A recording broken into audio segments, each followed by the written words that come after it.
turned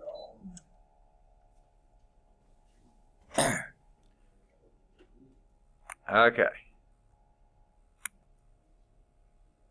All right, finally. Okay, sorry, folks. Now, remember last time, one of you weren't here to contribute to this, but we decided, didn't we, that we would have a double class today. Because I had to miss Tuesday, I had a doctor's appointment, and boy, was that ever one frustrating appointment. They were late with everything, and I was late getting back by 45 minutes.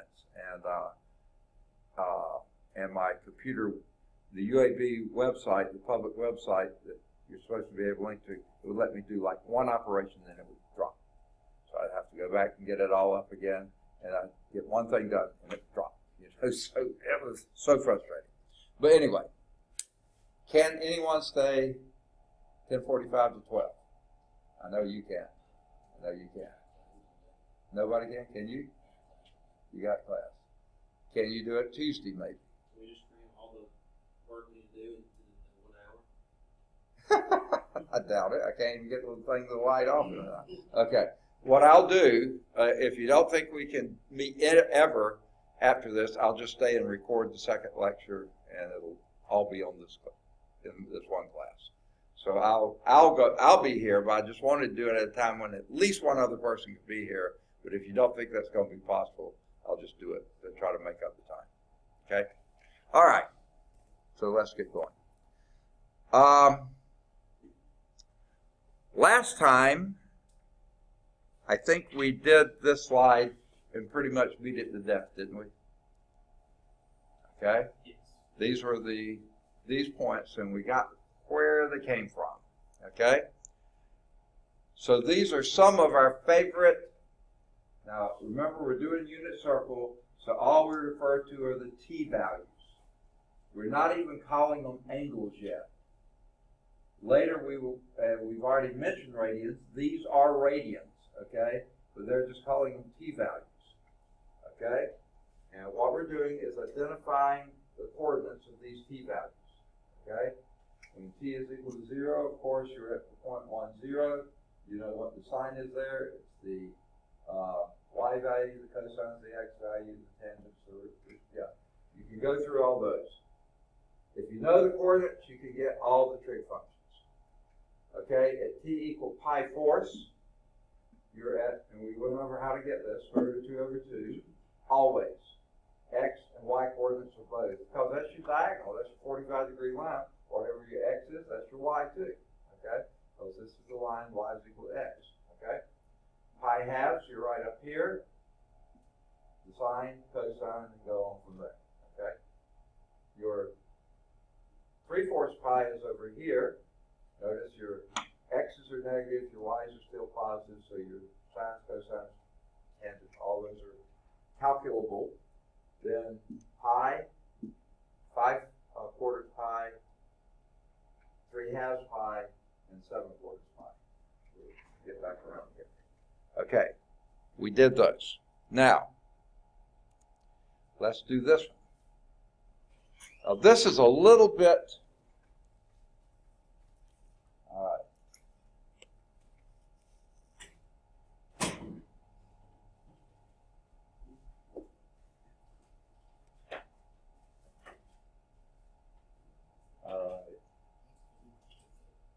Help me out. Second. Coleman or Landry, right? Okay. My hearing is bad. Okay. Now, here's another set of favorite, and I want to call them angles, they're just calling them t values. And here's what we're doing now. We're splitting the circle, the unit circle, into 12 equal pieces. 6 on the first half, 6 in the bottom half. Or in other words, splitting the first quadrant into 3 equal pieces. Okay. Now, I don't know if you are just going to take their word for it, or you know why these turn out the way they do. Let me kind of give you an indication. Let's imagine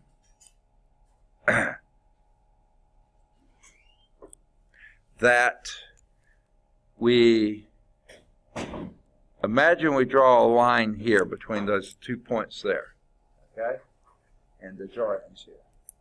Okay. Now, as I just said, we've split the unit circle into 12 equal pieces. These are 2 of those equal pieces, right? Now,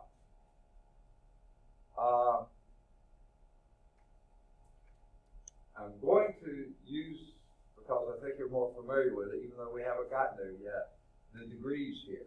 If you split 360 into 12 equal pieces, how much is each one? 360 divided by 12.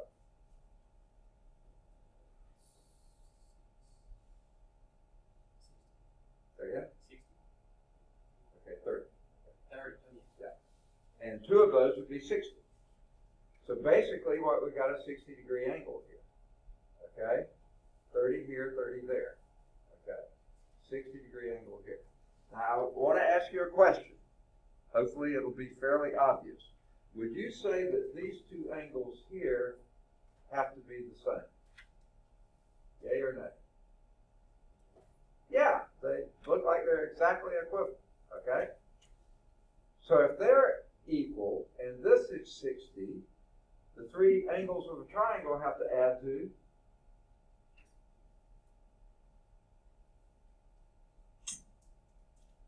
3 angles of a triangle have to add to 180 degrees.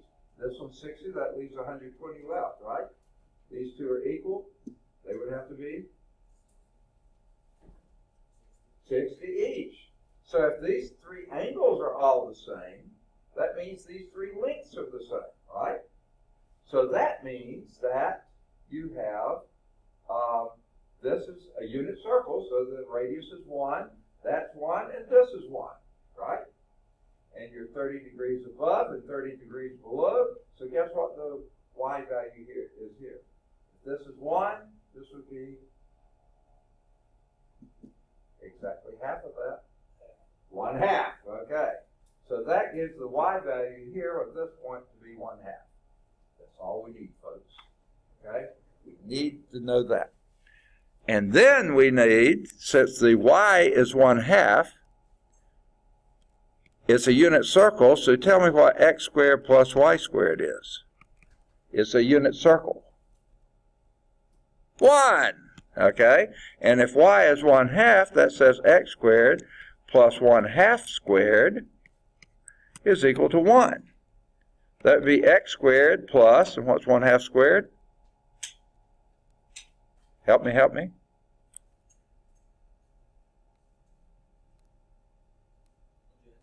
One half squared.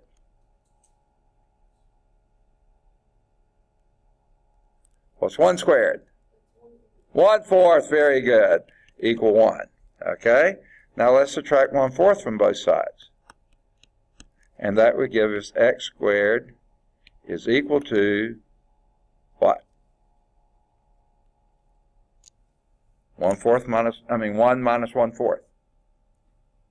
Pretty high math, isn't it? Let's call that 1 4/4 minus 1/4. 3/4. I feel like a dentist pulling teeth here. Okay. Now, we don't really care what x squared is. I really want to know what x is. So what would we do? Square root, take a square root of both sides. Oh, it's already squared. Okay. So that would be x is equal to, and it could be plus or minus. I'll put that in, and I'll show you what we mean by that. The square root of 3/4. But we can simplify that a little bit. That would be, I'm just going to use the plus one for now because I'm running out of room. The square root of 3 over the square root of 4. And what's the square root of 4? 2. So we know what the y is. The x is. X is square root of 3 over 2.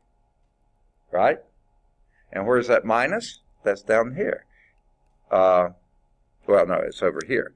That's over there if you'd have been on that side. So, anyway, we have this point here. We wanted the top point where it's positive, that's why we use the positive one. So we have the x value square root of 3 over 2 and the y value of 1/2. Okay? Now when you go up here, I think you can see by the similar argument that the x has to be 1/2, right? So therefore the y is square root of 3 over 2. And of course we already know 3 of those make pi halves, and you're there at pi halves. So this is pi 6, pi thirds, pi halves. We always have pi halves. We had 0 to begin with. That's 1, 0. Then when you get over here, that same type values here, except that x is now negative, the y is still positive, same value though. And then over here, the x is negative and the y is still positive, 1/2. And over here, you're back at negative 1, 0. So this one was 2/3 pi, 5/6 pi, pi. We've been there before. 1 more 6 of a pi would be 7/6 pi. And down here, both are negative. The x value, negative square root of 3 over 2. And the y, negative 1/2. Go down here, and it's the same as there, only the y's are negative. So it's negative square root, negative 1/2. And this, by the way, is negative 4/3 pi. X is negative 1/2, and y is negative square root of 3 over 2. And then 3/2 pi, we've been there before, you're at 0, negative 1. 5/3 pi, the next one here, that would be, now your x is positive and your y is negative. 1/2 negative square root of 3 over 2. Square root of 3 over 2, negative 1/2, and then back up here to there. So that was your 5/3. 5/3, 11/6 pi, and 5 back here. So those are those t values, which, by the way, are your radian measures. Okay? Also called the t values.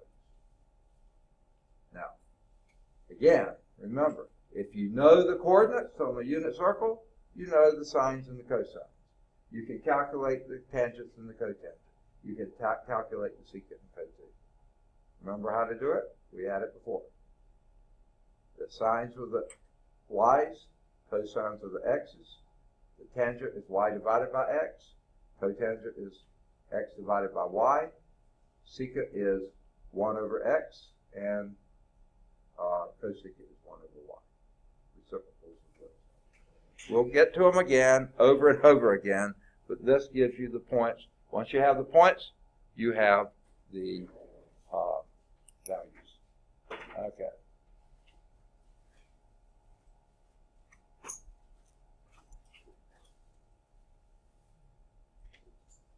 Help me out. Is it? Jasmine. Huh? Jasmine. Jasmine. I was thinking Jasmine Nobles, right? Okay. Does anyone know if Jasmine Moore is coming back? She was here that first day or two. In fact, the first 2 days. And we haven't seen her since, but she's not showing up in the role anymore either, so I don't know if she dropped or what happened. Okay. Okay. But I kept listening her just in case she was going to come back. All right. We're on bottom. We just finished the bottom of 273. Moving to 274. Well, no, not quite. Still on the bottom of 273, I think. To verify the points on the unit circle, okay, they're doing the same things we did before. Okay? Exactly the same thing we did before. On that one, you did the quarter pies. This is pi quarter, pi half, 3/4 pi, pi, 5/4 pi, 3/2 pi, 7/4 pi, and 2 pi. All 0 again. These points, here's how you get there. On the quarter pi, especially this first one here, your x is equal to y. That's exactly what we did. We know that x squared plus y squared is equal to 1, but on the diagonal here, your x value is the same as your y value because it's on the diagonal, and therefore your x squared plus y squared is 1, 2x squared is equal to 1, divided by 2, x squared is equal to 1/2, take the square root, plus or minus square root of 2 over 2. Plus on this side, minus on this side. Do the same thing for y's, plus here, minus here. So all those values are the same. Because the point is in the first quadrant, that first one that we did, x equal y, you know they're all positive. But then move to any other quadrant and get the same thing. And let's see if they do the same thing. Yeah.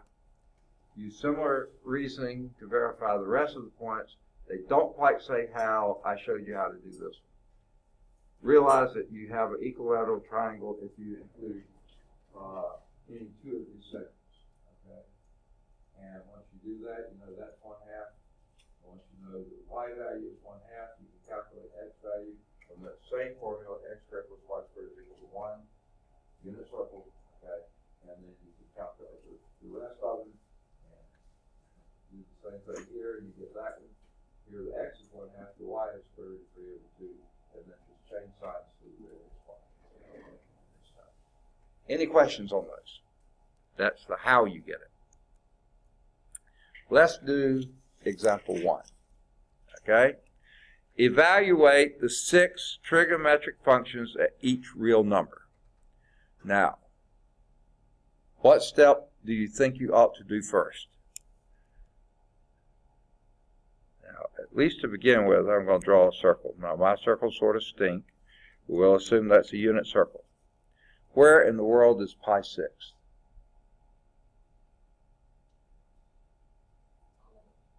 Okay? Yeah. If this, you know that this is pi halves, and pi 6 would be 1/3 of pi halves, so that would be this one right here, approximately, right? So this is your pi 6. Now, to get the 6 trigonometric functions, what you need to do is identify your coordinates here. You remember what they are. And which is which? The y is 1/2, and the x is the square root of 3 over 2. Once you know that, you know your 6 trigonometric functions. Tell me what they are. Sine t would be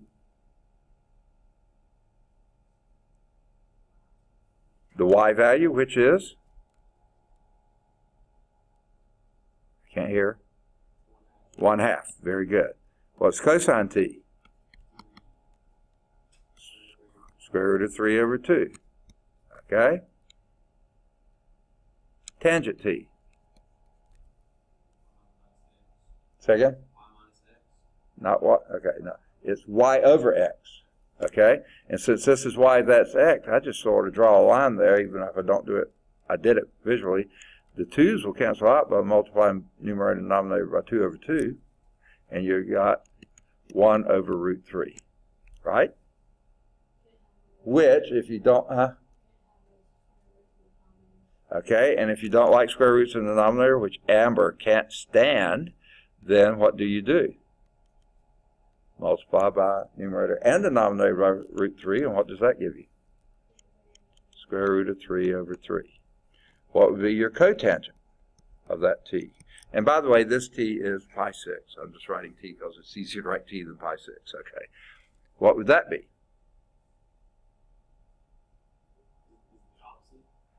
It's reciprocal of that. Now, you can do the reciprocal of the last, but I would say do the reciprocal of that first value that Amber didn't like, and that gives you square root of 3. Perfect. And then what would secant of t be? Say again? Oh, 1 over, okay, you said 1 over x? Okay, I can't hear well. Okay, and that would be, no, that's your y. Okay. Okay. Or you can just do reciprocal of that, which would be 2 over root 3. Amber, it's your turn. All right. We don't like radicals in the denominator. At least sometimes we don't. And we multiply numerator and denominator by root 3, and that gives us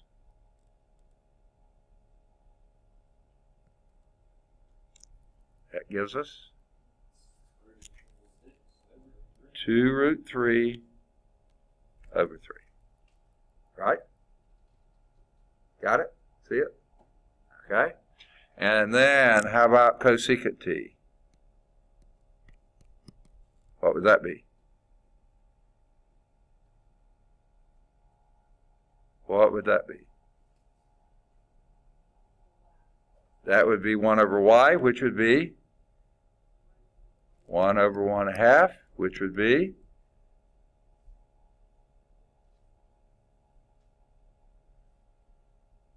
Okay, second? 2! Got it. Okay, fantastic. All right. A little bit of a timeout here. I'm going to do really 2 timeouts in a row, okay? Now, first thing I'm going to do, and I hope this isn't confusing to you, because you got it down pretty well. But if you actually draw your little triangle in there, okay, come down from here, then this is your y value, there's your x value, right? And there's your r, which is 1, right? Now, I'm going to, I know you got it down that your sign, on the unit circle, the sign is y.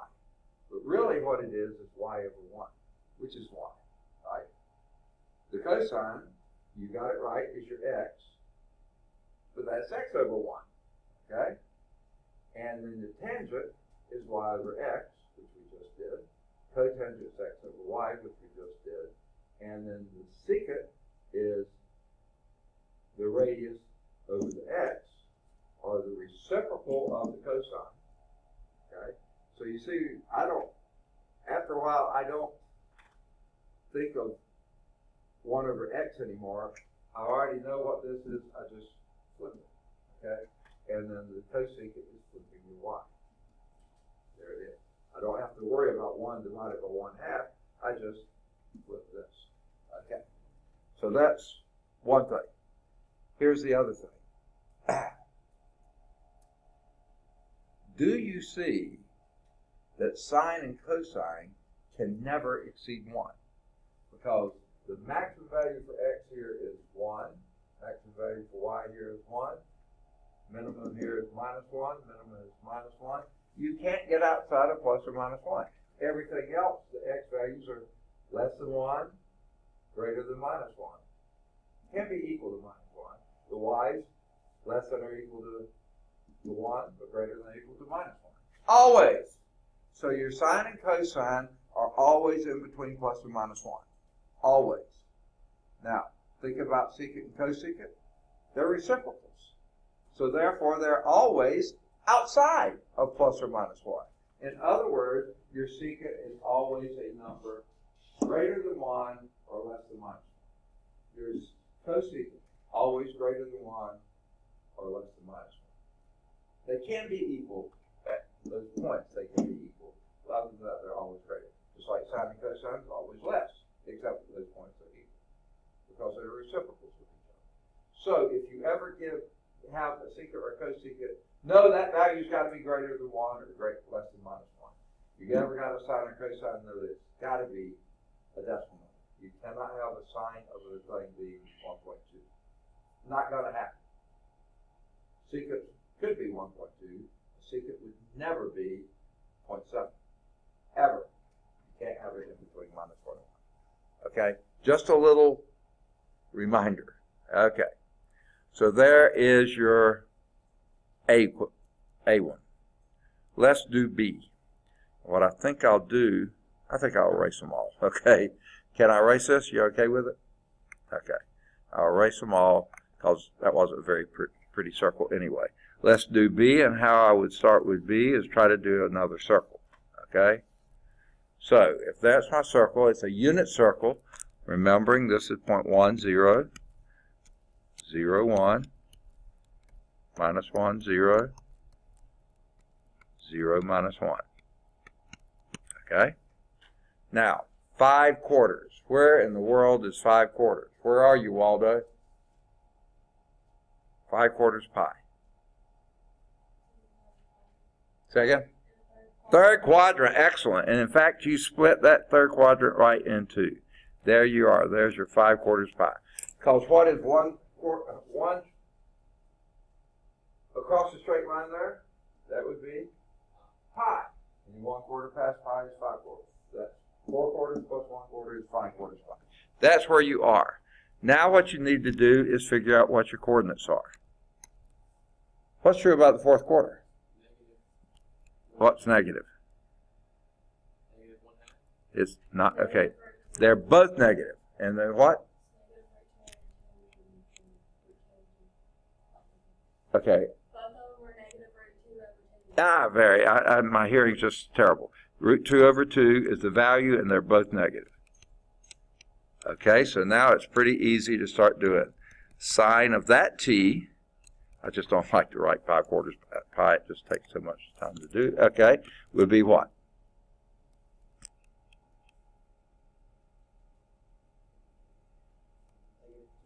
Negative square root of 2 over 2, because it's the y value. Again, picture your little triangle there, it's the y value. Okay, cosine of t there is negative root 2 over 2. Sort of old hat here, isn't it? What is the tangent of t? All right, James is here. Good deal. We're slowly getting closer to the full class. What's the tangent of t? It's what? 1. Excellent. Okay, because minus over minus is plus, and same number over same number is 1. Okay, how about doing the cotangent of t? 1. It's 1 over 1. Good. Okay, how about doing the secant of t?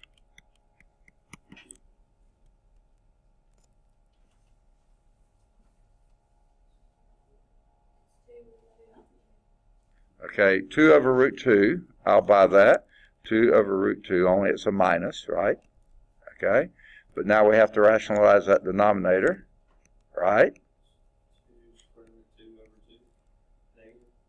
Okay, say that again. 2 square root of 2 over 2. Okay, he said negative 2 root 2 over 2. It's just root 2, exactly, negative root 2. Okay, and guess what? Negative root 2, that's the negative number greater than 1. Yep, that fits. And what's cosecant of that t? Same thing, negative root 2. All right, now, how about another little time out here? How many pluses do you have here? 2. How many negatives? 4. What do we have in the first quadrant? When we did pi 6. How many what? How many pluses and minuses? He wasn't taking good notes, was he? Everything was positive. Everything's positive in the first quadrant, right? X is positive, Y is positive, ratio is positive, everything's positive. But in all the other quadrants, you're only going to have 2 positives and 1 negative. And 4 negatives. Always. That's another little hint. We'll talk about what those are in a minute. Okay, we'll come back to that later. All right, any more questions on B? Let's go to C. Okay? I'll erase all this. It'll just be a little easier. Here's C. Not a very pretty looking circle here, but here is 1, 0, 0, 1, negative 1, 0, and 0, negative 1. Okay? Where are we with t is equal to pi? Yeah, we're right over here. We've already got that point. We don't have to work at it very hard. So we can start writing. Let's write it over here. What's the sine of pi? I'll just write pi this time. Just about as easy to write as t, not quite, but close. It's what?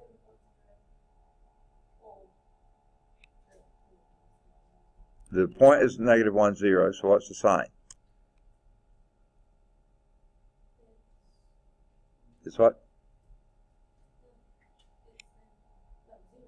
Okay, multiple choice here. I get to choose, right? Okay, never mind. Okay, sine of pi is 0. Cosine of pi is negative 1. Tangent of pi is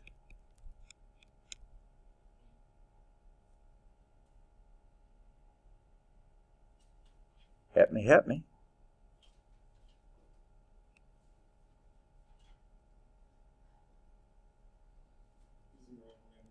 Yes, which is 0. Yes. Just imagine putting a line there. There you have it, you know. Sine over cosine, okay? Y over x, okay? How about cotangent of pi? Undefined, you got it. Can't do it because you can't reciprocate 0. Okay? Can't do it. How about secant of pi? That's going to be -1. That's the one and only, well, not, there is one other time when it's not greater than, less than, okay, got it. That's right at the point. They kiss there, by the way. And what is cosecant? Undefined again. You can't reciprocate 0 again. Whoa, get out of there. Up, too much. Okay. So you got that. See, once you have the t value, figure out what the coordinates are. Once you got the coordinates, you got all 6 trig functions. Bingo. Done. Well, you can't say bingo in Alabama, but whatever. Okay. All right. Ready for D? Okay. D. Where in the world are we, Waldo, when t is negative pi thirds?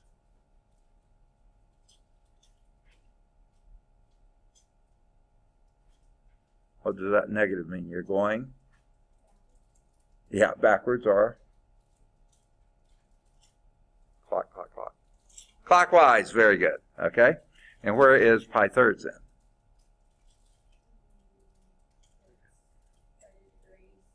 Ah, very good. Okay. You're right. We think in those terms, don't we? It's down here. Okay.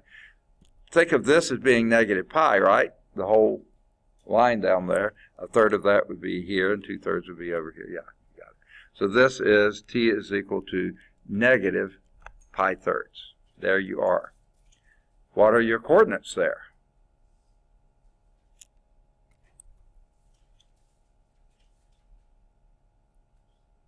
I don't want to trust my drawing because it's not good, but usually it gives you a close approximation. What does that look like it's pretty close to? 1/2. And once you know that, you can probably figure the other one. Negative square root of 3 over, that's an ugly 3, is over 2. Okay? Once you know that, you know them all, don't you? What sign of that t? I'm just not going to write it. What would that be?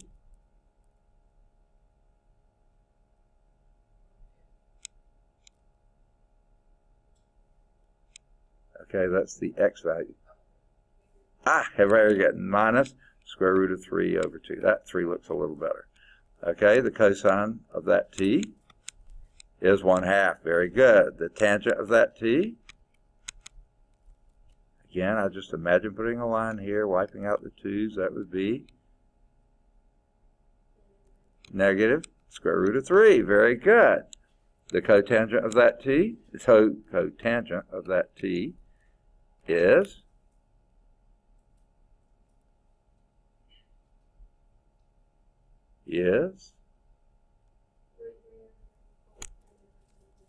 negative root 3 over 3. Is that what you said? Sounded like you were saying that. Okay.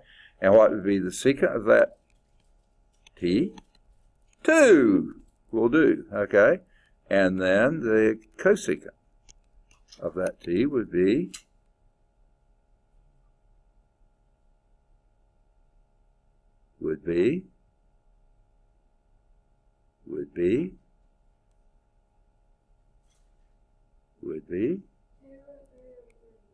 okay, negative 2 root 3 over 3. Very good. Okay. These are the angles that are so easy. Now later we'll find some that aren't so easy, but these, once you get to know them, I mean, it's really pretty nice to have. And I think most of you could probably find on the internet somewhere a unit circle with these important angles on them. And that would be a nice thing to have as a study guide, you know, because get to know them so well though that soon you don't have to look up your friend's name. I mean, you call it often enough, you know what it is. Get to know these that well too. They're your friends. Okay. Let's erase this and see how they did it. And you tell me if we got them all right. Okay?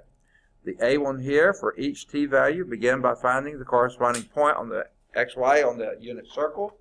Then the definitions of the trig function will give it to you. T equal pi 6, you know you're over here at square root of 3 over 2. 1/2. Got it. And once you know that, you know the sixth trick. The sine is y, which is square root of 3, 1/2, sorry, 1/2. The cosine is square root of 3 over 2.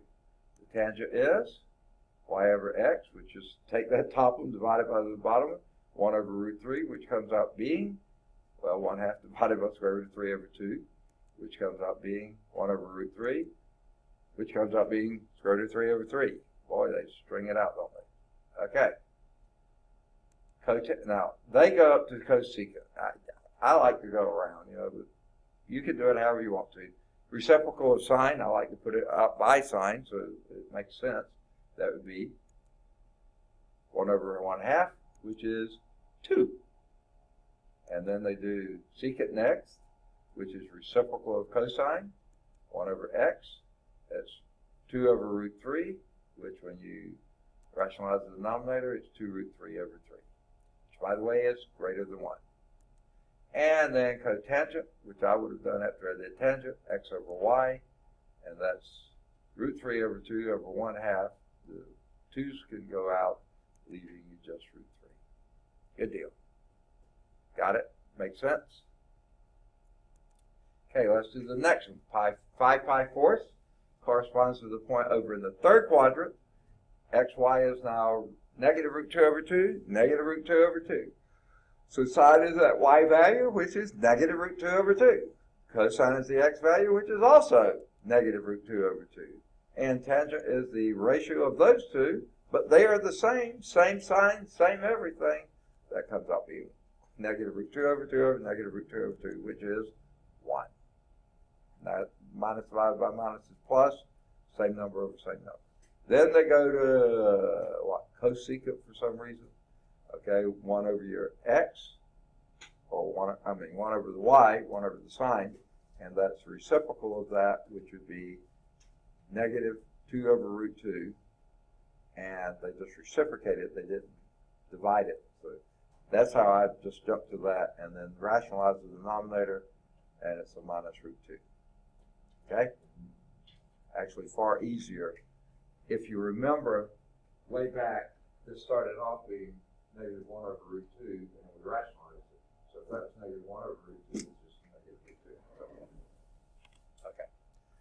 Secant, on the other hand, is reciprocal of x, or reciprocal of cosine, with 1 over x, which would be, reciprocate that, negative root 2 over 2, which again is negative root 2.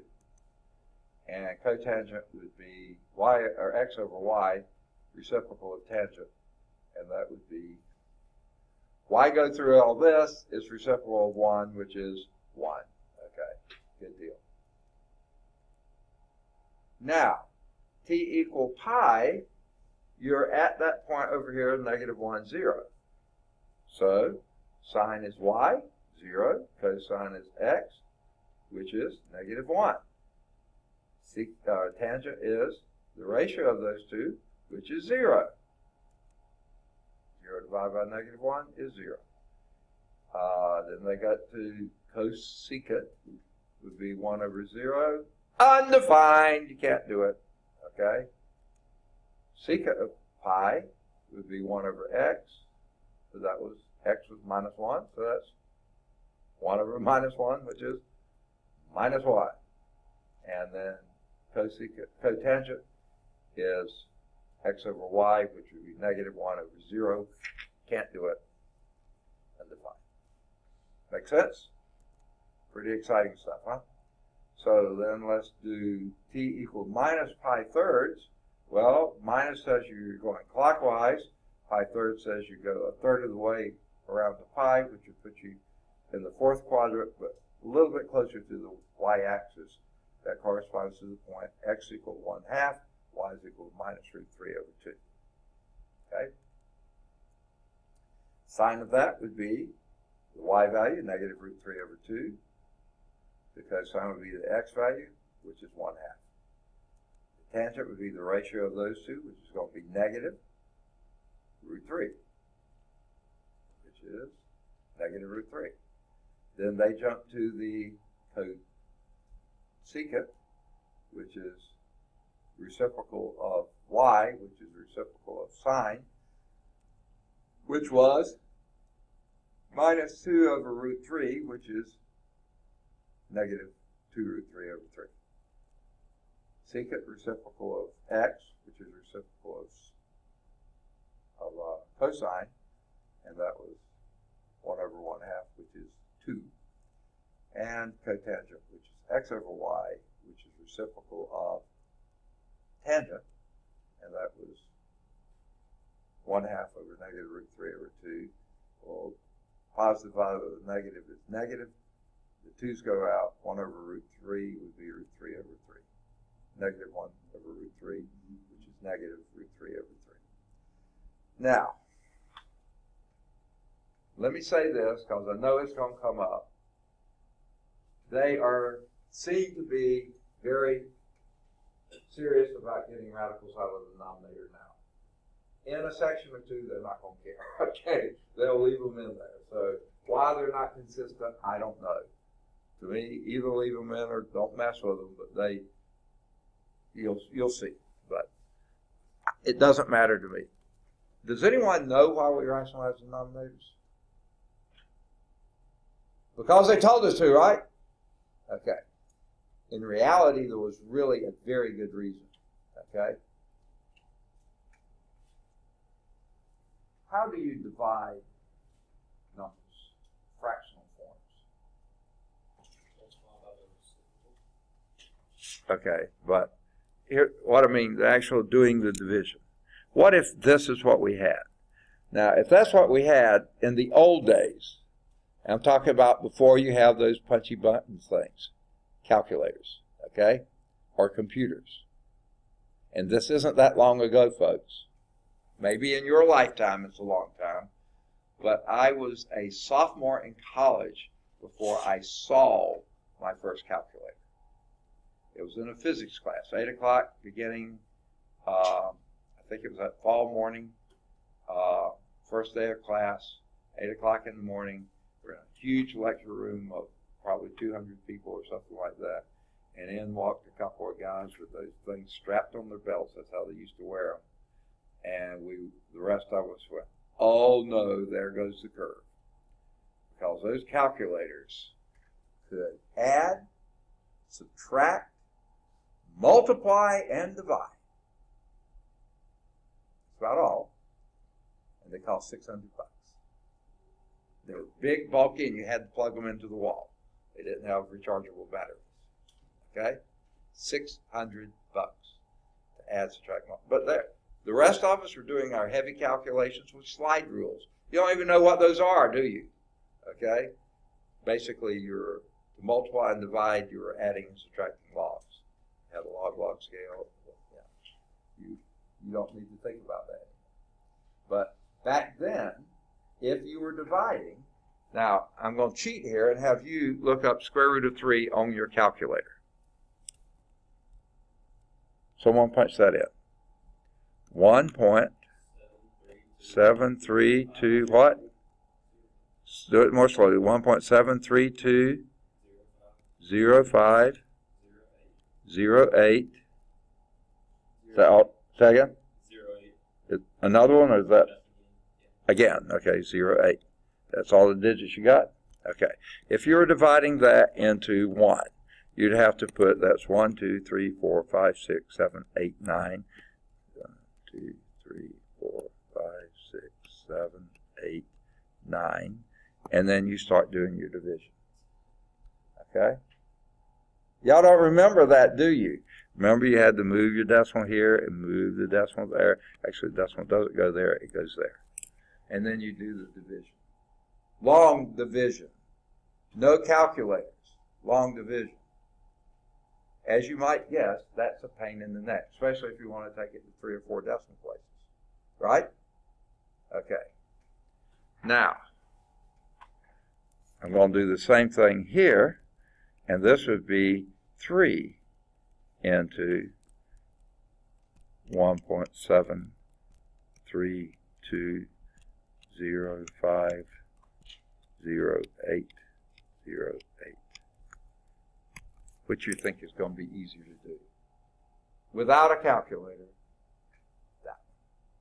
You always wanted to rationalize the denominator because you're having to do your division by hand. You didn't have any other method. That stinks big time. This is so much easier to do and easy to get that into rational. Now, nowadays when you have computers and calculators, is there any real reason to rationalize the denominator? Not really. The only reason you did it was so you could do your long division more easily, right? So, it really doesn't matter anymore. Back then, it mattered. You wanted this form. You did not want this form. Now, you got the concept that without calculators, calculations were really hard. Does anyone know what the Manhattan Project was? None of you? That was when we developed the atomic bomb. Oh, yeah. You knew that, yeah. And you know when that was? BC, before calculators. Okay? Now, I just want to ask you a question. Do you think some of those calculations they were doing might have been sort of important? Yeah, you don't want that blowing up too fast, and you want to make sure it does blow up. So those are some pretty important calculations. And as you might guess, they were not simple calculations. They were big, ugly, hairy, nasty calculations. So you know what they did in the Manhattan Project? This was during World War II. They would get something like a room full of the very best and brightest mathematical minds, physics minds they could have, and they would give them the problems to calculate. Big, hairy, messy, terrible problems, and have them do it.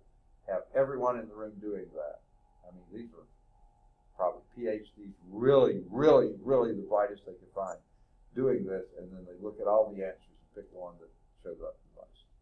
And they do that every calculation. They wouldn't tell them what they were doing. They couldn't, because it was a top secret. But they were having them do these calculations because they didn't have these black boxes, computers, or anything else. Everything was done by hand. And they got it right. Thank goodness, you know.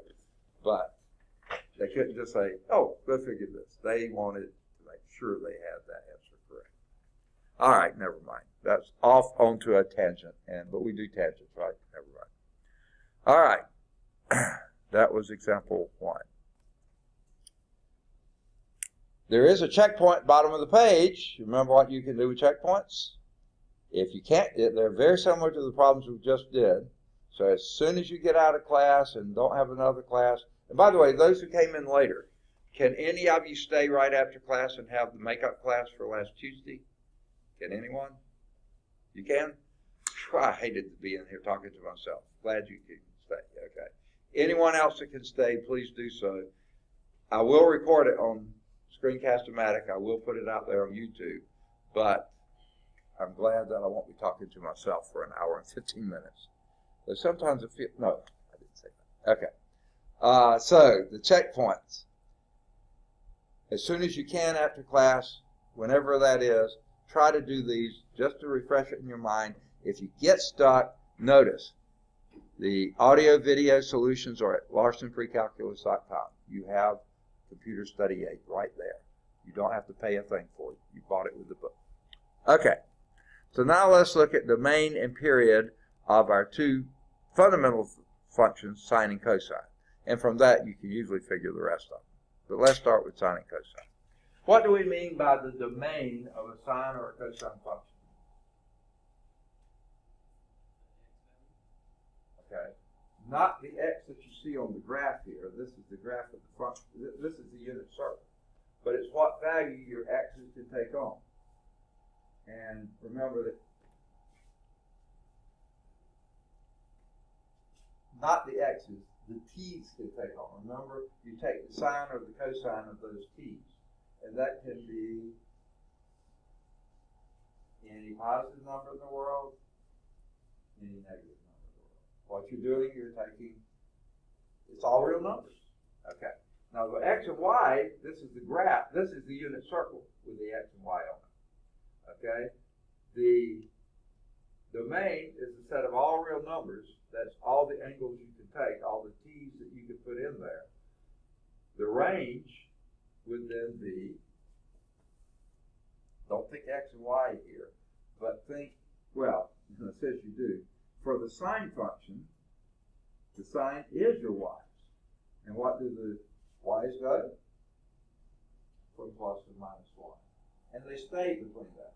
So the range for your sine is x and is the y value between minus 1 and 1, and your cosine, that's the x value. So they stay between plus or minus 1. So that's what I was saying before. Your sines never, you can't have a sine of a function, of any function in the world, no matter how big it is or whatever it is, to be 1.3. It can't happen. The sine of a function is always between plus and minus 1. The cosine of a function is between plus and minus 1.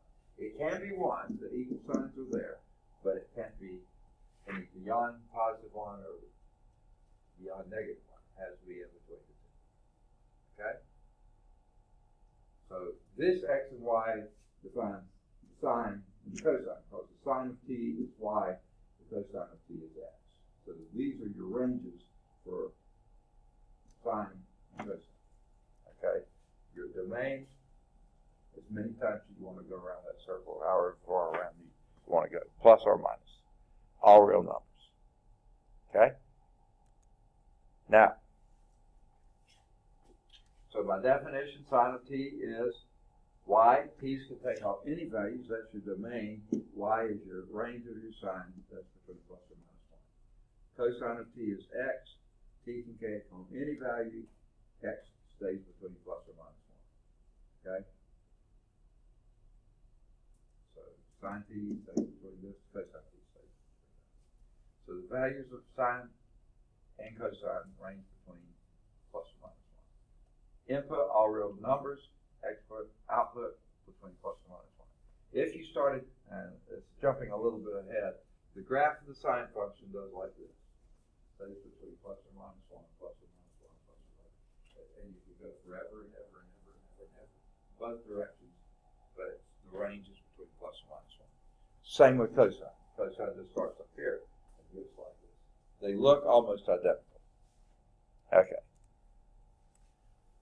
And adding 2 pi to any value of t repeats the process.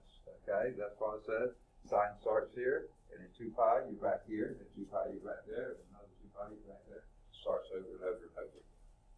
Okay, results in a revolution around the unit circle, and you just repeat and repeat and repeat and repeat and repeat. So this will be pi fourths, or pi fourths plus 2 pi, pi fourths plus 4 pi, pi fourths plus 6 pi, as much, or minus, you could go minus 2 pi around the way too. Doesn't matter. Okay. So your t, the input, the domain, all real numbers. The range, though, stays between plus and minus 1. All right. So the values of the sine of t plus 2 pi, if you ever see that, you can just change that to sine of t. Because you add or subtract 2 pi to any t, your sine doesn't change, neither does it change the cosine. So this is the same as sine t, this is the same as cosine. Similar results can be obtained for repeated revolutions, positive or negative, around the unit circle, plus 4 pi, plus 6 pi, plus 18 pi, plus 24 pi, plus 516 pi, whatever it is, or minus 516 pi. T plus that is still t. Okay. If it's a multiple of 2 pi. So the simple way to say that, mathematicians being lazy, right? Always find that, so I don't have to say all those steps. Say sine of t plus 2 pi n. I like to say 2n pi. They say 2 pi n. It doesn't matter which order you do it. For n is any integer. Any integer. 1, negative 3, 17, whatever. But 2 pi times any integer plus t is going to be the same as sine of t. Cosine of t plus 2 pi n, 2n pi, is always cosine. For any integer n, positive or negative. 0 included. If n was 0, that's sine of t. And sine of t is sine of t.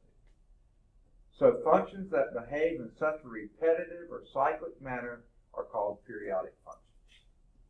And sines, cosines, tangent, cotangent, secant, cosecant are all periodic functions. Okay.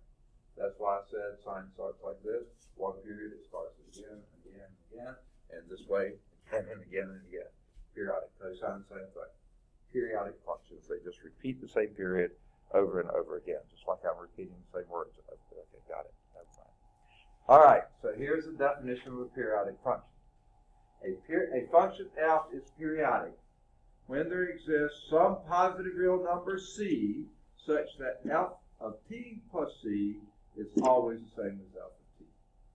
No matter what t you put in there, for that number c, you can, any t that you put, t plus c, f of t plus c is always the same as f of t. For all the t's in the domain of f.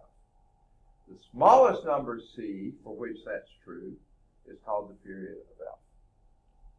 Okay? Smallest number for which that statement is true. Now, let's go back to something we did in pre-calculus algebra. We know that a function is even when f of minus t is the same as f of t. Right? So in other words, you got a function, and if you go so far in the negative direction, you get a value. If you go that far in the positive direction, you got to have the same value. The f's are the same, plus or minus t. The function is odd when f of minus t over here is exactly the opposite of what f of t is equal to minus f of t. Those are odd functions. Your trig functions, by and large, are either even or odd. Remember, your good old polynomial functions, there's a bunch of neither functions out there. Just a few of them are even or odd. The trig functions are all even or odd, pretty much. Okay? The cosine and secant functions, okay, think of this.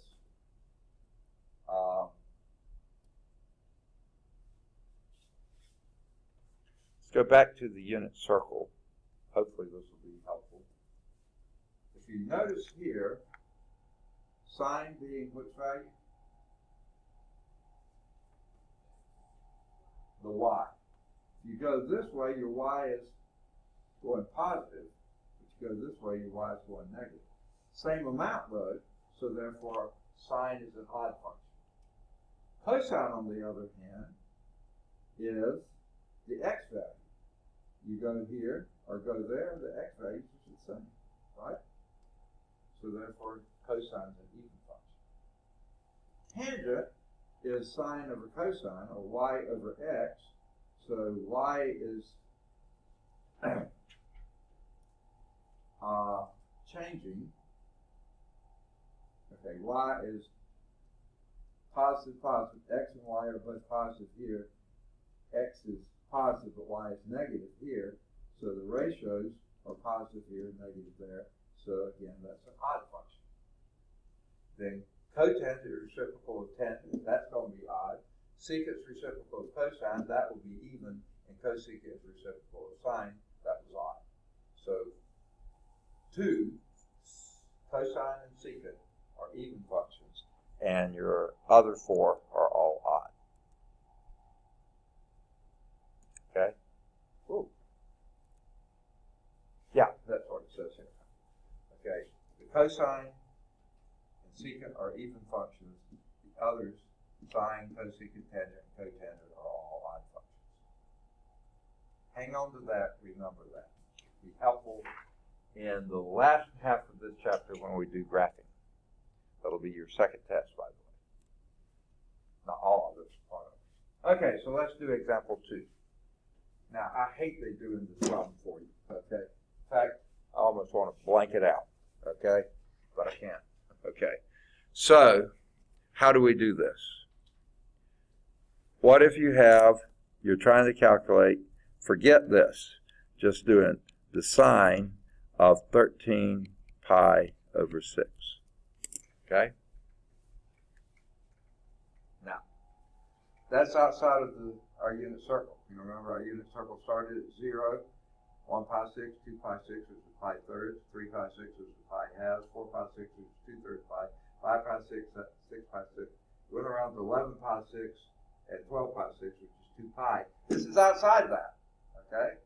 So what do we do? How do we calculate what sine of 13 pi 6 is?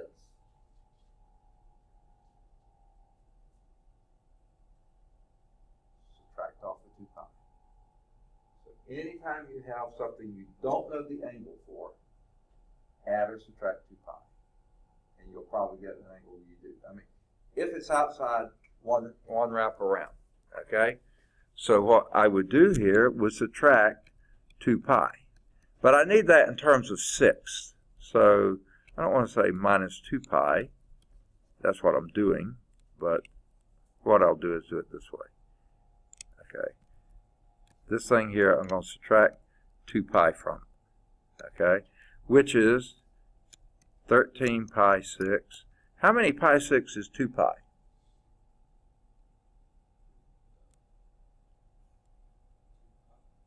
Yeah. How many 6 is that?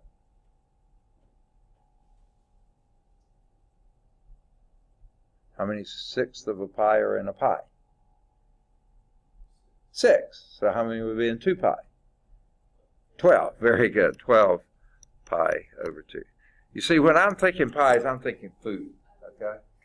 Okay, when I'm thinking food, and I think I've got a pie here, if I do pi 6, there's 6 pieces in that. If I have 2 pies, I've got 12 pieces. I like it, okay? That'd be 12 halves pi. And when you subtract that, what you get? Huh?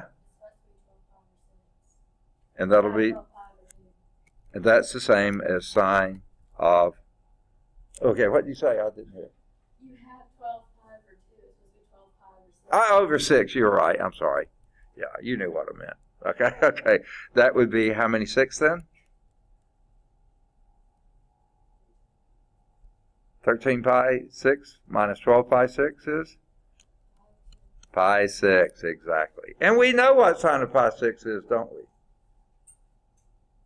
Yes. What is it?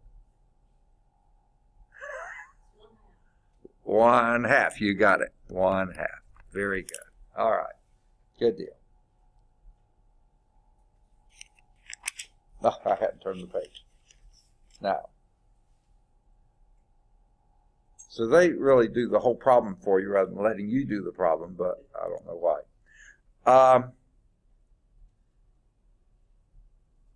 Let's do the next one before we bring it up here. Let's do the cosine of negative 7/2 pi.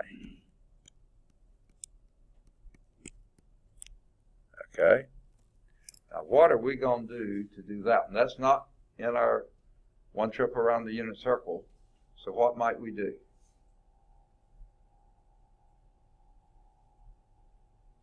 What did we do last time? Subtract 2 pi. Add 2 pi. So let's add 2 pi to that. And 2 pi is how many halves of a pi? Say again?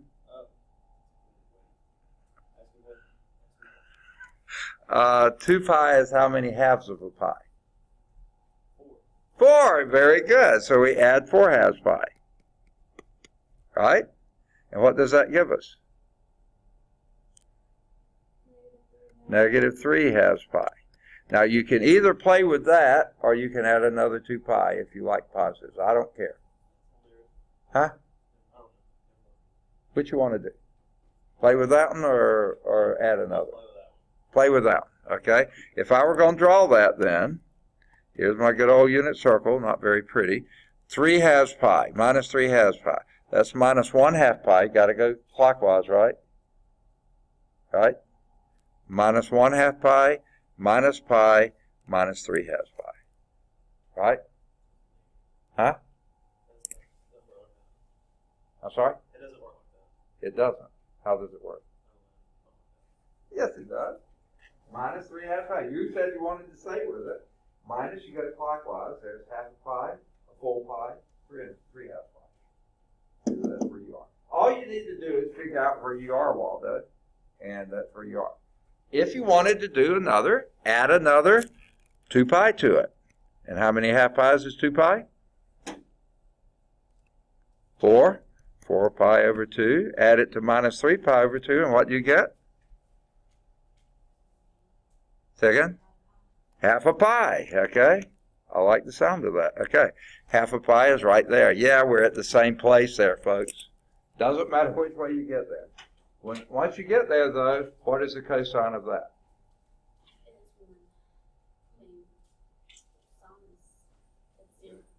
It's 0. Very good.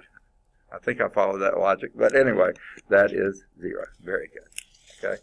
Now take it by all your motion out there that you must think it's getting close to time. Oh, sadly it is. Okay. So, we still got to do the C part. So we'll do that next time. And we almost finished 4.2. Homework exercises, do either 5 or 7, 9 or 11, any of the odds 13 to 21, any of the odds 23 to 29, 31 to 35, 37 to 41. Oh, wait, okay. Stop at 35. Now, the rest of you who can stay, anyone can stay, please stay, and we will continue, and then we'll add some more to that. All right? Sorry y'all have to leave, but yes, sir. Huh? I know, I can tell you're dreading it. Okay. All of you have to go except one, huh? Thanks for staying. Oh, I see.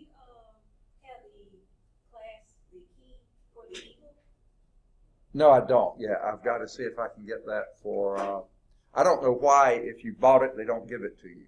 That makes no sense to me. Why do we have to need it? It's like when you get a new instructor, it's supposed to transfer to that instructor on the line.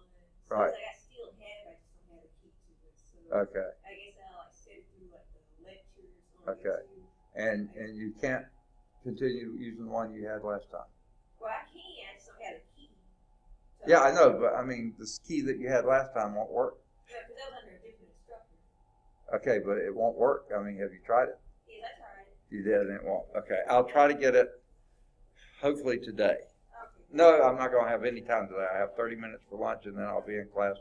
Hopefully tomorrow. Well, I'll try to get it Monday if I no later. So hopefully I'll have it. You need a key? Okay, I've got it. Yeah, I'm making a class now. Oh, you're making that call? Yeah, the one I missed Tuesday for my doctor's appointment. I'm making that up now. I'll bring this back to you. Okay, How long are you gonna be up here? till 12. I know. Okay. Okay. All right. So that was the B part. Let's do the C part. Thanks for staying, by the way. I really hate talking to myself. I get so bored. Okay. Not that I don't pay attention, but I just get, no, I'm just kidding.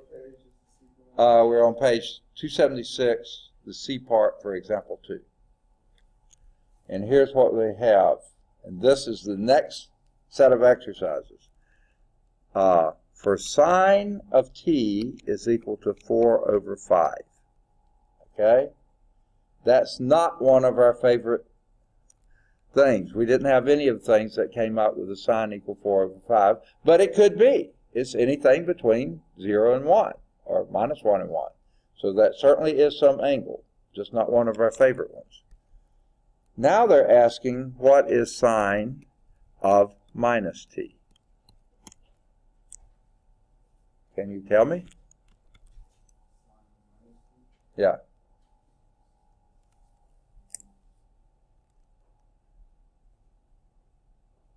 I'm going to back up ever so slightly here. Notice here, sine of minus t negative sine of t. So if sine of t, yeah, you can come on up. Do you need to be somewhere where you got a plug, or can, okay, all right, wherever you want to sit. Okay. So therefore, since this is true, then if you know that sine of t is 4/5, what is sine of minus t? Absolutely. Negative 4 over 5. Okay? Because the sine function is odd, and if you change the sign of the argument, you'll change the sign of the answer. Cosine wouldn't do that. It stays the same. Cosine t was 4/5, then cosine of negative t would still be 4/5 because it's an even function. Very good. All right. And then there is also a checkpoint. Okay. Do you need something to do or? No, I was gonna go get something from Zaxby's if you. Oh, wanted okay. that. Yeah, I brought lunch. Thanks. Okay. There is a checkpoint there, well worth doing. But let me clear this out of the way, and this is the A part, which we did in class already, the last class.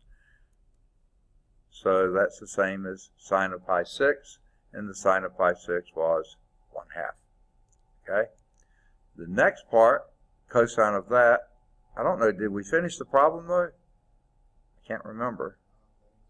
Okay, yeah, we got close. We got that it was the same as sine of pi halves, or cosine of pi halves, but we didn't say what the cosine of pi halves was. What is the cosine of pi halves? Oh, we did say that too, right at the end of the class. She said it. What is cosine of pi halves?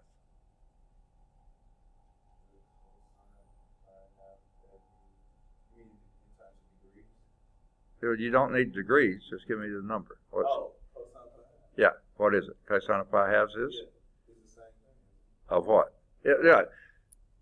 Cosine of pi halves is the same as this thing. Right. Now I say, what is cosine of pi halves? So you can tell me what that is.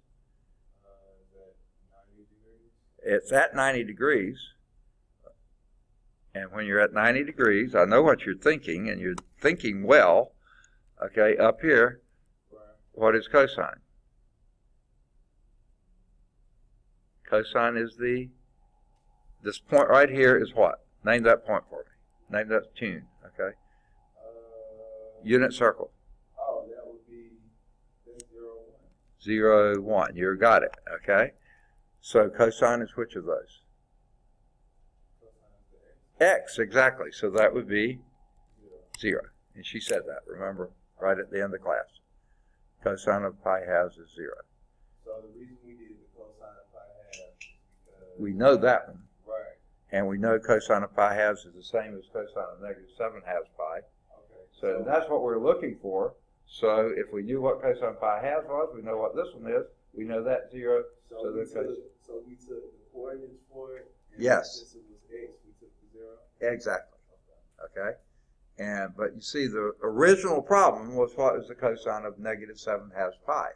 Okay. Well, I don't know that one. Right. So I kept adding 2 pi's to it until I got one I knew, which is pi halves. And then since I know cosine of pi halves is 0, cosine of negative 7 halves pi is 0. Right. Yeah, got it. All right. And then this one we just did, and we know that was negative 4/5. That was really turned out being the easy one. Okay.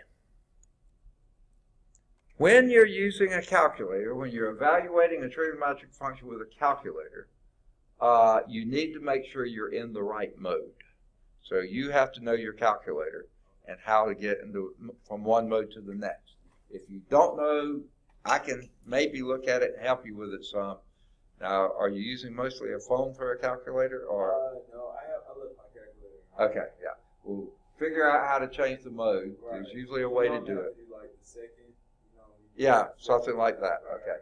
Yeah. So different calculators have different ways. If you know yours, you got it. Most calculators do not have keys for cosecant, secant, and cotangent function. Most calculators only have sine, cosine, and tangent. Right. So does that mean we can't do a cosecant or secant or cotangent? No, it doesn't, because we know that the cosecant is the reciprocal of sine. So do the sine and then take a reciprocal of it. Or do the cosine, take the reciprocal of that, you get the secant. Or do the tangent, do the reciprocal of that, you got the cotangent. So to do the reciprocals, quite often on some calculators, this is the reciprocal key. On other calculators, depending on what kind you have, you'll have a key that's 1 over x. That's your reciprocal key, whichever it is. And if neither will work, just do 1 divided by it, just like it does here. Whatever you get for for sine, then 1 divided by that, and you got it. So that's the reciprocal key for sine, cosine, or tangent. So let's do example, well, let's see, they show, yeah. For example, here's, if you needed to do the cosecant of pi eighths, there's no pi, okay. Number one, you have to know where your pi key is. Right. Most calculators have a pi key. You Right. might have to look for it for a while. So find it, okay. Let me back off again. There are two, and this is my name for it, I don't know if they use these, two types of calculators. Well, there's more than that. But the scientific calculators, most of them, what you do, you enter the argument first, and then you take the sign, the trig function. The other kind, which I call display type calculators, you actually hit the key first, It and shows then you the put whole it in the other. equation. So It again, just shows the whole equation. yeah, if it shows all that, then that one, you type it as you go. Right. If you don't have one of those, most of the time you enter this and then hit the function. You have to know your own calculator. Right. So if you're trying to find this, there is no function key like this. So, but you do know that the cosecant is 1 over the sine. So you could, rather, if you're trying to calculate this, you do 1 divided by sine of pi eighths. Now, there's no pi eighths key, but you can find the pi key. The sine, when you hit the sine, it opens up. Okay, and then you find your pi key, divided by 8, close parentheses, and then press equal. However, if you have a scientific calculator, here's what you do. 1 divided by, that's your division key. Then you would do open parentheses, pi divided by 8, close parentheses, then hit your sine key, then hit equal, and then you have it. Okay? So you have to know your own calculator. This is the one done for, and by the way, you first have to be, if you see something that looks like this without a degree symbol, then you know you're in radian mode. So before you even begin, if you don't have a degree symbol, be sure you're in radian mode. If you have a degree symbol, make sure you're in degree mode. Okay? So once you're in radian mode, then, and here's how they say to do this. I say you can do 1 divided by, and then this. They're saying do open parentheses, sine, and as soon as you hit the sine key, it's going to open a parenthesis for you. Right. Then you press your pi key, division key, 8 key, close that parenthesis. That's this one. But then close this parenthesis, so you got 2 closed parentheses in a row. Then hit this key, the inverse key, the reciprocal key, and then hit enter. Actually, on some calculators, as soon as you hit this, you'll get the answer. And then you'll get this. Now, remember what I was saying earlier? Right. If you're doing the cosine of an angle, you know this answer is going to come up something 1 or greater or -1 or less. It will not come out 0.6. Right. Ever. Cosecant can never do 0.6. So it better come out being, when it came out with 2.6, you go, bingo, fine. Yeah. Well, you don't know if it's right, but it's in the right ballpark. Okay. But if you were doing sine of the fifth, if you get an answer like that, you got the wrong answer, because that could be a 0.6 or a -0.6 or anything. It can't be a 1 point anything. It could be a 1 on the nose, but it can't be a 2. It can't be a 1.03. It can't be anything outside of ±1. But cosecant and secant have to be outside of ±1. Okay. So here, and again, they show you the answer first. But you don't have a calculator anyway, right? No. Okay. I can use my calculator. Yeah, on the computer. Okay, we'll try that. Okay. See what the calculator looks like. Okay. Oh, look at that. You have sine. Now, do you have?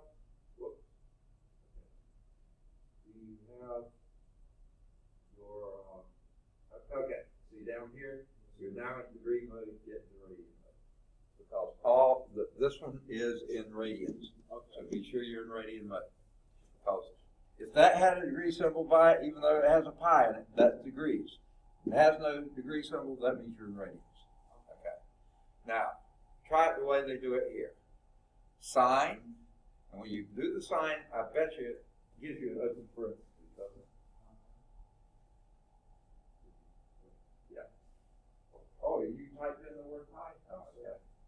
2 pi divided by 3. Close that parentheses and press the enter. And you can get 0.866 Yep. 0 244. Excellent. Okay. Next one is cotangent of 1.5. Is that degrees or radians? That's degrees. Do you see a degree symbol? No, that's right. No, it's radians. Okay, even if it doesn't have a pi in it, if you see no degree symbol, it's got to be radians. So be sure you're in radian mode. Now, how are you going to get cotangent? You got a cotangent key on there? Yes, sir. You do. 0. Wait. Cotangent. Okay. What did you hit to get that? Oh, you got a cotangent key. Look at you. That's not fair. Yes, sir. Calculators don't have a cotangent key. Oh, yeah. No, they don't. So that's why they're having you do, and you can do it either one of two ways. One, divided by tangent, or open parentheses tangent of 1.5, close, reciprocal, enter. You got 0.0709. So normally you would just use the reciprocal with that. If you didn't have a cotangent key, you have to do reciprocal. Exactly. Okay? And then the last one. Whoa, that was the last one. Okay. They did have a couple of checkpoints there, so you might want to do those when we finish class. Make sure you remember how we just did what we did. All right. There is a vocabulary at the top of page 277. Okay? Each real number t corresponds to a point xy on the blank blank.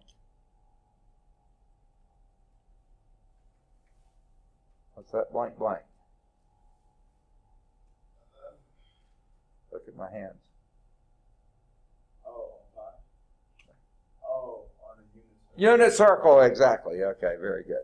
People at home can't see my hands. Okay, never mind. Okay. Number 2, a function f is blank when there exists a positive real number c such that f of t plus c is always the same as f of t for all t's in that domain of f. What do we call those kind of functions that f of t plus c is the same as f of t? Second? Trigonometric. Not necessarily. All of them are, but anytime you have a function that's this value here, and if you go a certain distance, it'll be that value again. The same distance will be that again, and again, and again. And trigonometric functions are this, but any function that has that property, it goes to the same values every period. Periodic function. Yeah, it does the same thing after a while and repeats itself over and over and over. It's a periodic function. Okay? If you go back in your text, page 275, that near the middle of the page, that definition right there. Okay? Number 3, the smallest number c for which a function f is periodic is called the blank of f. The period of f. Very good. Okay, number 4. A function f is blank when f of minus t is equal to minus f of t.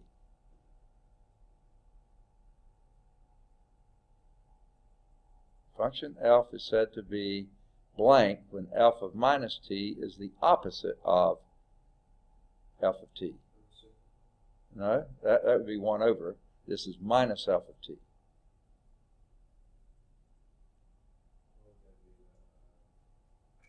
Like all numbers are either 2, 4, 6 or 2, 4, 6, 8, 10, 12. Those are what kind of numbers? No, Real numbers? they are real numbers. 2, 4, 6, 8, 10, 12, 14, 16, 18. Even numbers, and the others are? Okay, so it's one of those two.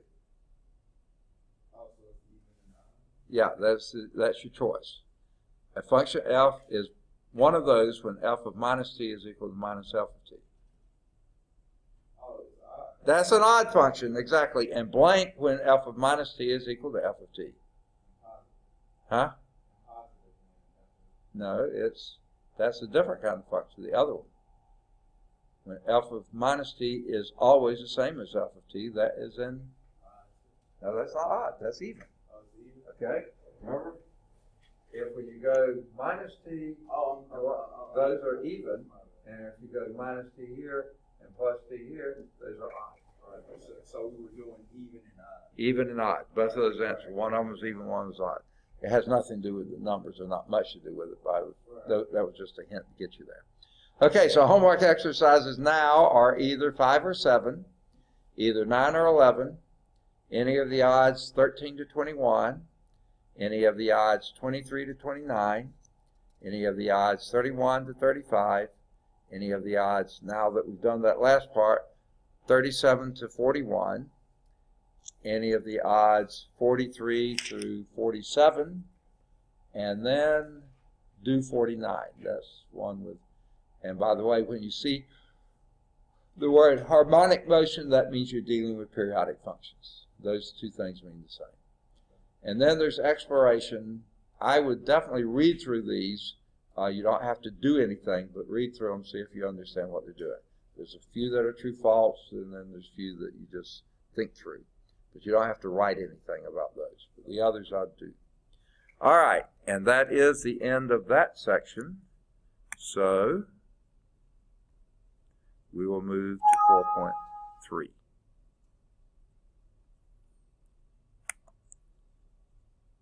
Yuck. This is such a pain in the neck. It should have taken me back to the choice. Now I'm having to go through this whole thing again.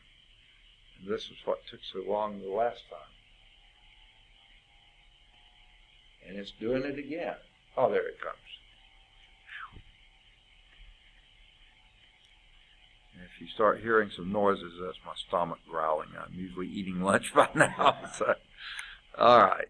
Not quite, but close. Okay. Trigonometry, PowerPoint lectures, and now we're starting 4.3. This is what it did before. Ah, there it is, starting this time. Last time it just sat there. Here we go, 4.3. All right, we'll start from current slide. Okay, continuing trigonometry. Now we're going to right triangle trig. The last section was unit circle trig. Same trig, but just looking at it from a different viewpoint. Right triangle trigonometry. What we'll do is evaluate trigonometric functions of acute angles. Remember what an acute angle is? Which one? Well, that is one. Anything between 0 and 90. 0 to 90. Anything in the first quadrant is an acute angle. Okay? And we'll use calculator to evaluate all your trigonometric functions. So we'll evaluate the trigonometric functions of acute angles and use a calculator to evaluate all the trig functions. We'll use the fundamental trigonometric identities. We've already been talking about a few of those. Now we'll formalize that. And we'll use trigonometric functions to model and solve some real-life type problems. That's where the rubber meets the road. So let's look again at the 6 trigonometric functions, but this time we're going to look from the viewpoint of a right triangle, not the unit circle. But remember, I introduced on the unit circle and said, picture this triangle. That was always a right triangle. So we're going to do the same thing here, only we're going to use any size. It doesn't have to be, see, before we always had our hypotenuse was 1. On the unit circle, it's always 1. What's that? Is this the SOHCAHTOA? You got it. Okay, I was going to bring that up. You've already got it. Okay? Consider the right triangle with one acute angle. That's an acute angle. It says a right triangle, so you know the other one angle has got to be a 90-degree angle or pi halves angle, you know, a right angle. And then that makes the other angle up here also has to be acute. Because if this one's acute, that's 90. These 3 add to be 180. Subtract 90 from 180, you got 90. These two have to add to be 90. So therefore, they're both acute. Okay. So consider a right triangle, one acute angle. Therefore, the other one has to be. relative to the angle theta, the three sides are called, now, here's what we name the sides. The side that's opposite the right angle is always the hypotenuse. The other two sides are just sides.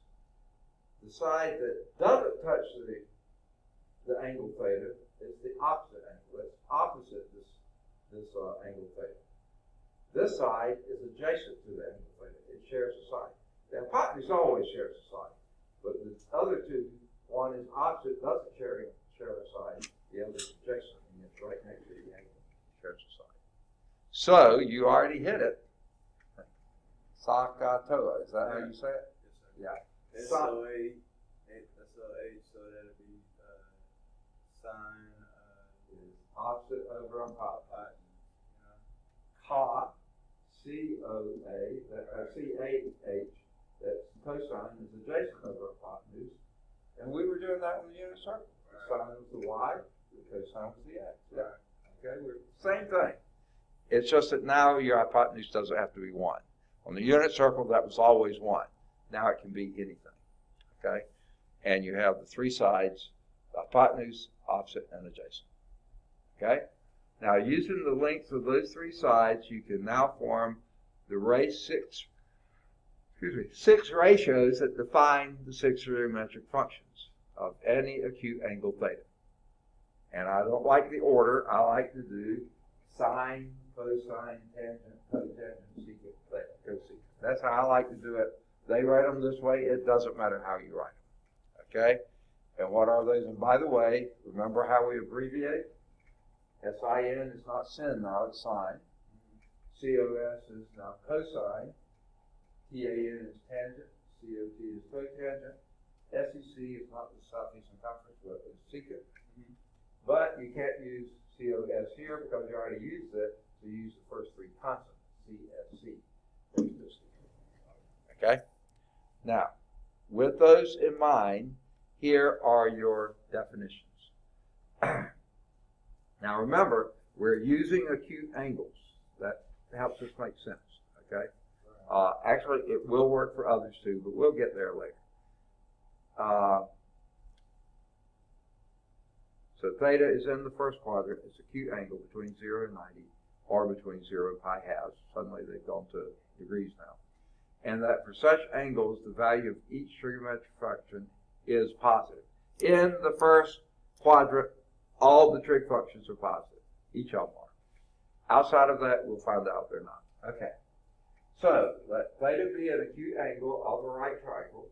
The 6 trig functions of the angle theta are defined this way.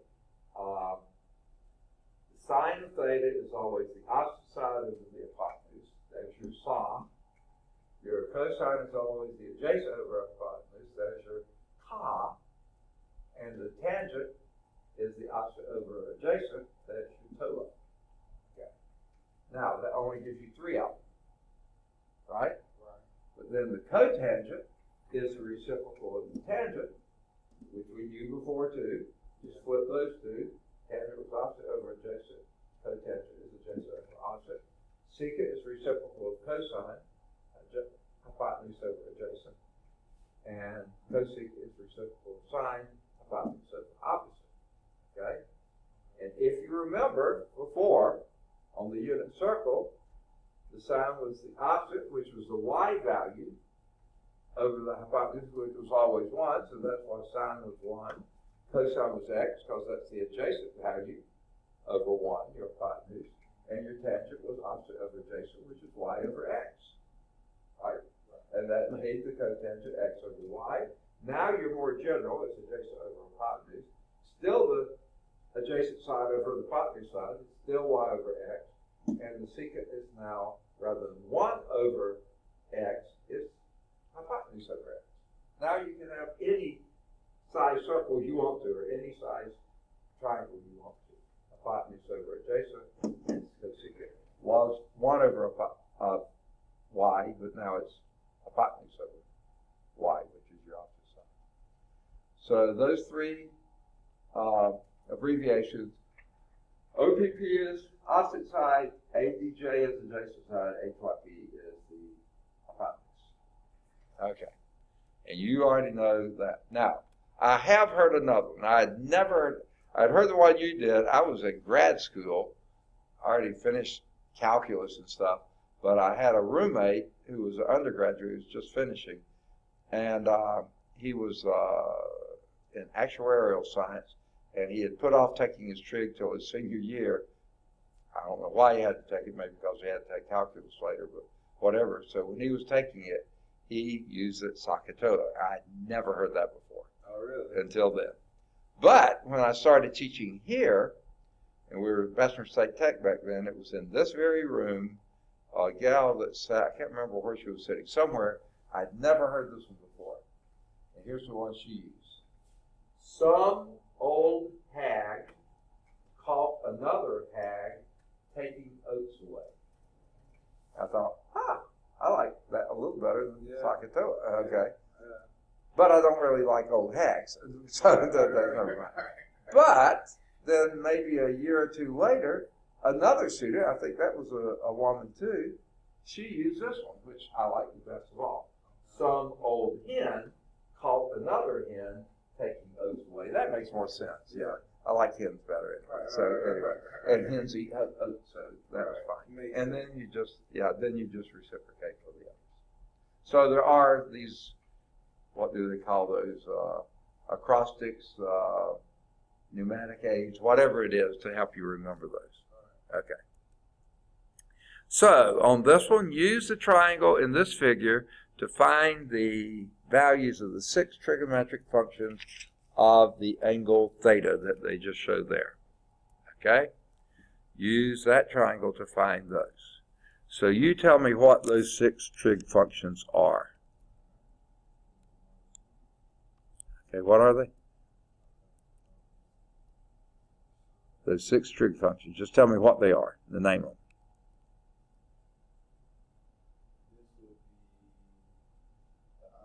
them. Okay, yeah, but name it. What one are you talking about? Sine. Okay, you have the sine of theta. You have the cosine of theta. Tangent theta. Okay, you want to do it there? I do it so cosecant theta, secant theta, and cotangent theta. Okay. All right. Now you tell me what they are. That was the sine is. Okay, just tell me the letters or words. Opposite over hypotenuse. Cosine is? Adjacent over hypotenuse. Tangent is?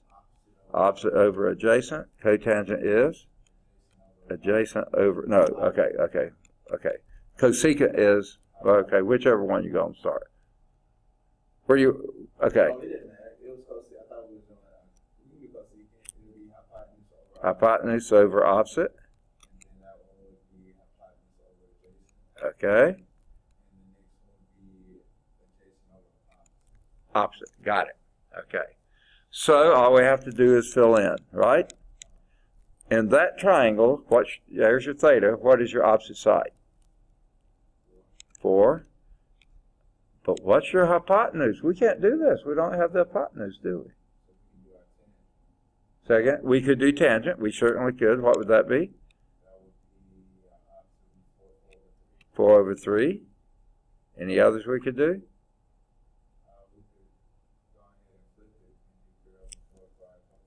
Okay, cotangent would be 3 over 4. But that's all we can do, huh? We're lost. We're sunk. Dead in the water. We can't do the other. You get a third of the credit on that. Okay.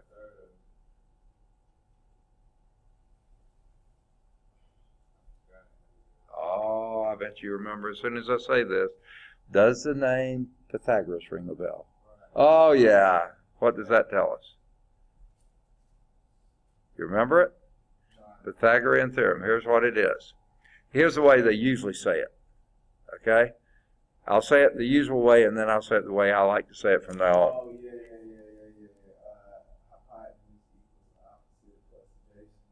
Not quite. Close, but not quite.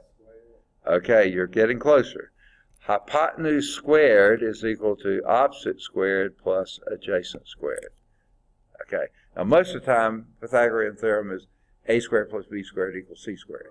But you have to remember C is the hypotenuse. So since we're using H, O, and A, let's just use that. That would be, instead of C squared, you use H squared. Instead of B squared, you use O squared, and you use H squared. You just keep that. Okay, so what would that be then? What does that tell you?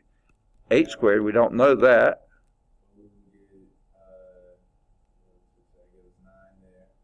Okay, 9 plus 16. And what's 9 plus 16?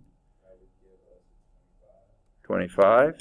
And if H squared is 25, what your guess H would be? 5, absolutely. Now, the question is, would it be plus or minus 5? Yes, the hypotenuse is always positive. It's never negative. Ever, ever, ever. So always use the positive there. So now we can go back and do our others. 4 over 5. 3 over 5. 5 over 4. And 5 over 3. Boy, look how easy that was. I wish I could make it harder, but I haven't figured out a way. It's just too easy. Okay? Make sense? All right. Need to.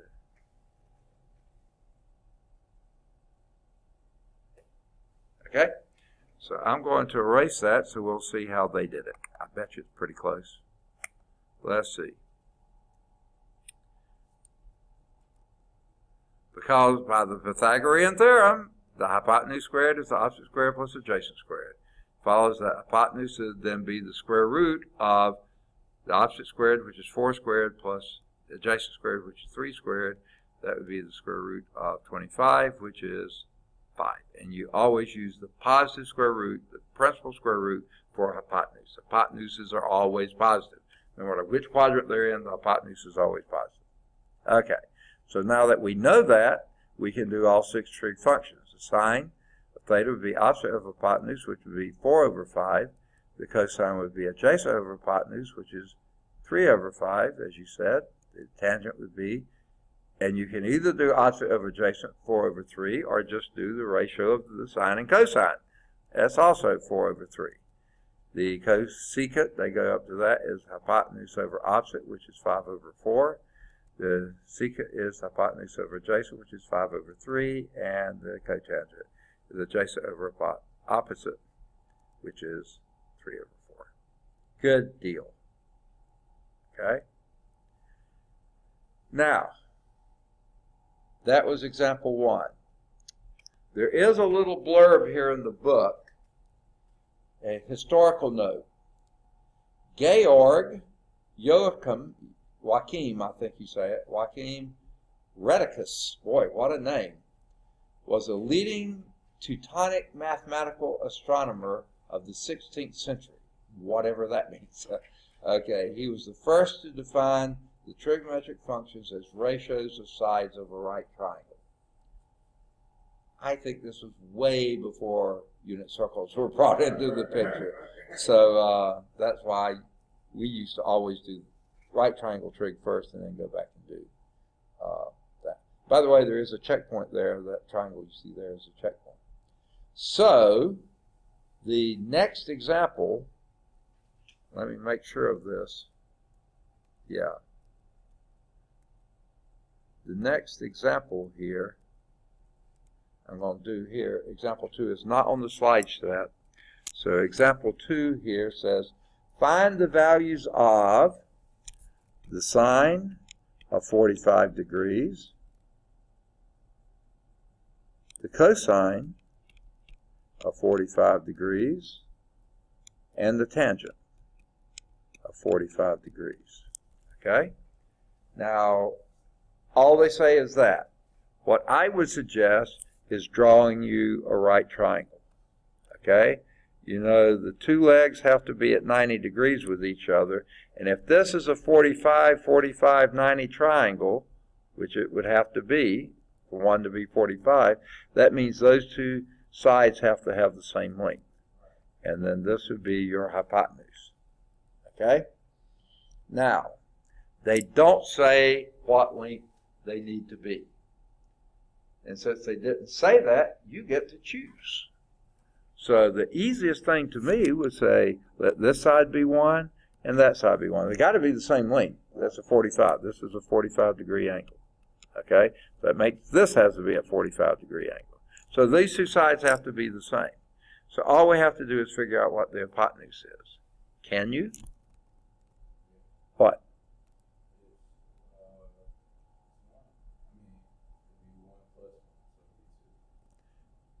Close, not quite. What is your rule?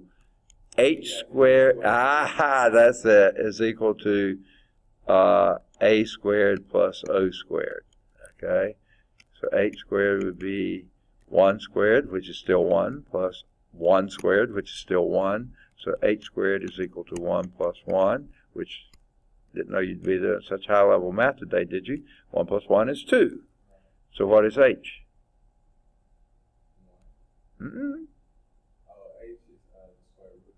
H is the square root of 2, the positive or principal square root of 2. So this is square root of 2. Now that you've got that done, you can figure out what the sine of 45 is. What would it be?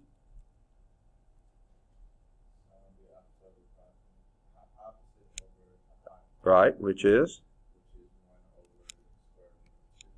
Okay, and if Amber were here, she would say, rationalize that denominator. Multiply this by the square root of 2 and that by the square root of 2. So that would be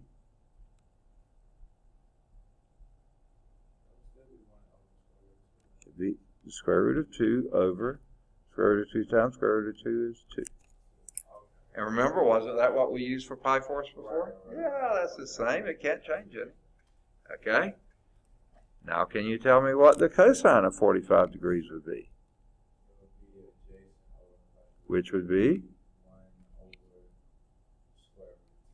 Which is? Yeah, do the same thing. It's the same thing you had before, so it's root 2 over 2. In other words, remember, okay, it's no longer y over x. Okay? I mean, y, okay. It's no longer x. It's now x over hypotenuse. But sine of 45 is the same as cosine of 45. They're the same because the sine of this one is the cosine of this one, because that's adjacent to that. So they are the same values. So it has to be root 2 over 2. Okay? And what's tangent of 45? Which is 1. You got it. Boy, that's a nice one. Okay. So tangent is 1. It's opposite over adjacent, which is 1 over 1, which is 1. Okay. Good deal. They got them right too. Good for them. And then they have a checkpoint there for you to find the value of secant of 45 degrees. Can you do that right off the top? Yeah.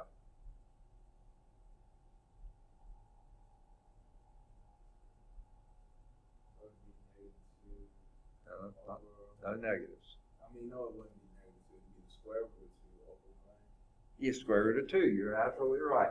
Reciprocal of cosine, which is square root of 2. Exactly. Perfect. Okay. Let's go to example 3. Oh, they don't do example 3 either, so I'm going to clean my slide. All right, to erase this? Yeah. Okay. All right. Example 3. Use the equilateral triangle, remember we saw that before, shown in this figure to find the values of sine, cosine of 60 and sine and cosine of 30. So here's the equilateral triangle we'll use. Okay, now I don't draw triangles too well, so don't laugh. Okay, you're laughing. Okay, never mind. Okay, now let's just assume that's an equilateral triangle. And what equilateral means is equal lengths. So these 3 lengths are the same. This one and this one and this one are all the same. If those 3 lengths are the same, that means the 3 angles have to be the same, right? And if, what's the sum of the 3 angles of any triangle? Yeah, sum of the angles of any triangle. No, 180, yeah. 180. And if these 3 angles are the 3 A is equal to 180, then what is A?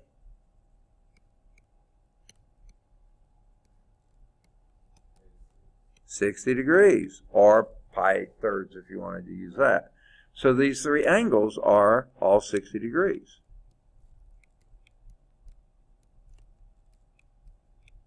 Okay? Well, that's an equilateral triangle. But it says do this little trick to it. Let's split this one right down the middle. Now, if I split that right down the middle, what is each angle here then?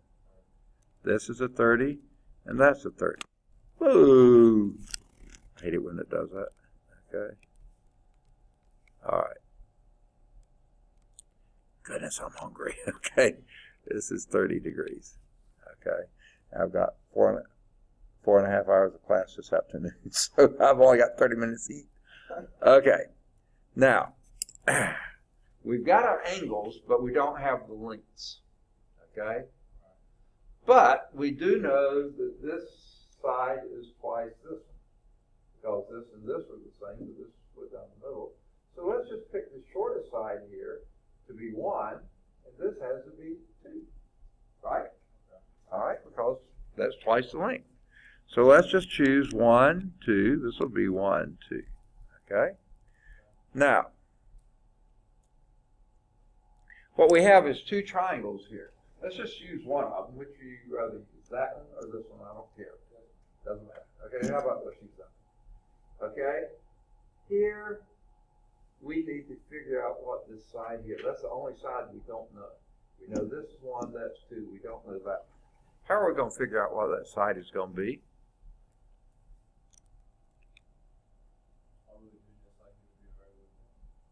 And by the way, if you split this right down the middle, these are both right triangles too, right angles. Say again? Okay, yeah, that side is equal to itself, right? Okay, but my question is, how long is that side? We know the other two sides of that right triangle, either this one or that one. Let's use this one.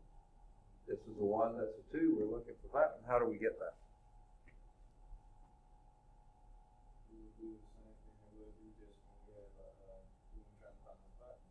That's right. And what is that? Okay, yeah, you're doing the angles. You're doing the trig functions.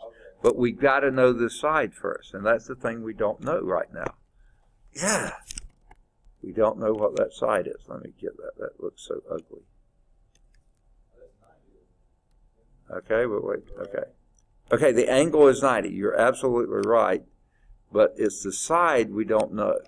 Okay? Yeah, we know those are two 90-degree angles. Absolutely. But we don't know what side that is. We know this is 1, that's 2. We don't know that one. And that's a right triangle, though, right? And what's true about every right triangle? Say again? They add to 180, you're right there, but what is the lengths of the sides of a right triangle? What relationship is always true for right triangles? We used them before.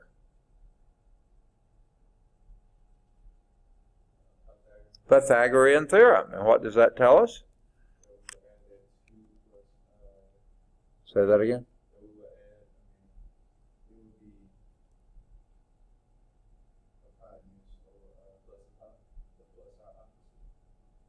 Okay, say that one more time. When the Pythagorean theorem went into h squared. Okay, that's h squared is equal to O squared. O squared Plus plus a squared. Okay, that's absolutely correct. Which is your hypotenuse here? The 2. You're absolutely right. So 2 squared is 4 is equal. What's your opposite side? That's what we're looking for, isn't it? So we'll leave that as O squared. It's not a 0, that's an O. What's your adjacent side? 1. 1 squared. Okay, well, 1 squared is 1, so I don't have to write that there. So let's just erase that there. Oh, I erased the wrong one. Okay, sorry about that. Yeah, so subtract 1 from both sides, and that gives you 3 is equal to O squared, the opposite squared. So it's square root of 3. The opposite side is the square root of 3. That's what that side down the middle is. Okay, so now what was it asking for? The sine of 60 degrees. The sine of 60 degrees, which would be pi thirds, by the way. Second, square root of 3 over 2. Yeah, equal to the square root of 3, the opposite side, over 2. What's the cosine of 60 degrees? Yeah, 1 over 2. Right? 1 over hypotenuse, right? Now, they didn't ask for tangent. Let's go on and do tangent. It's not that bad. The tangent of 60 degrees would be, yeah, the square root of 3. Perfect. Okay? Now, the next thing it asked for, they didn't ask for cotangent, secant, and cosecant, so let's not go there. But they also asked for the sine of 30 degrees. Now, here's your 30 up here. So what's the sine of that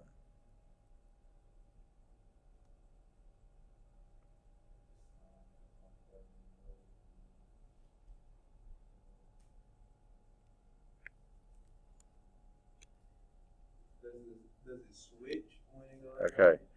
Here is your, okay, I'm trying to get my red activated. There is your 30-degree angle. Okay? The sine of any angle is still its opposite over hypotenuse. What's opposite that 30 degrees? Huh? Oh, 1. 1. And the hypotenuse is still 2. So this would be 1 over 2. Cosine of 30 degrees would be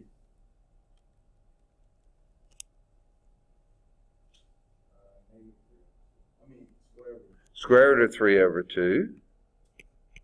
And the tangent, they didn't ask for it, but we'll do it. Tangent of 30 degrees would be what?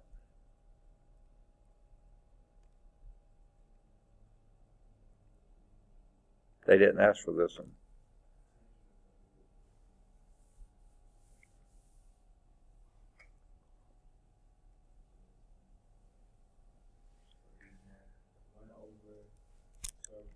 One over the square root of 3, and if you rationalize the denominator, that would be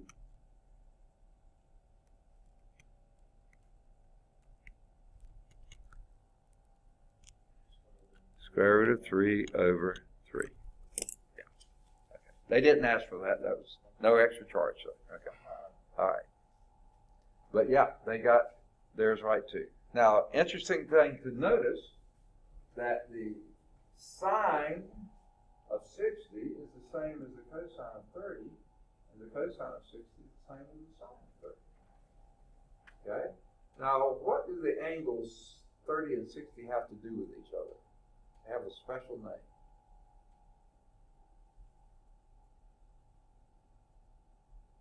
Complementary angles. They add to be 90. Okay. So they're complementary angles. So basically, this is saying the sine of the complement of 60 is the cosine of 30. And the sine of 30 is the sine of the complement of 30, which is 60. The cosine of the complement, they're the same. Right. So the co and the sine, you know. Right. So that's what the co stands for, complementary angle. Okay? And those are the same. You're absolutely right. Okay, that was, again, beyond what they have. There is a checkpoint here, and let's see, the next thing they hit, and these were the previous problem, is this thing. In example 1, way back, we just did 2 and 3, you were given the length of the two sides, but not the angle theta. Often you will be asked to find the trigonometric functions of a given acute angle. To do this, construct a right triangle having theta as one of the angles, and then, okay, blah, blah. But that was the wording, by the way, if you got your book, that was the wording after example 1 on page 280. Then jumping over to page 281, they're not even connected. We have this table. This is what we're focusing on. Now, this table is doing several things for us. It's first relating degrees and radians, and we had already done this way back, but this is just reinforcing. The sine of 30 degrees is the same as pi 6 radians. That's always 1/2, no matter how big or how small, whether a unit circle or 7 circle, whatever kind of circle or triangle you have, the sine of 30 is the same as sine of pi 6, and they're always 1/2. Okay? Whereas the cosine is always 30, is always root 3 over 2. And the tangent is root 3 over 3. The ratio of 1 over root 3, which is root 3 over 3. Moving up to 45, you have 45 is the same as pi 4. 45 degrees is pi 4. So the sine of either of those is root 2 over 2. Cosine is the same, root 2 over 2, because you're at 45 degrees, y's and x's are the same. And the tangent is the ratio of those, which is 1. Okay?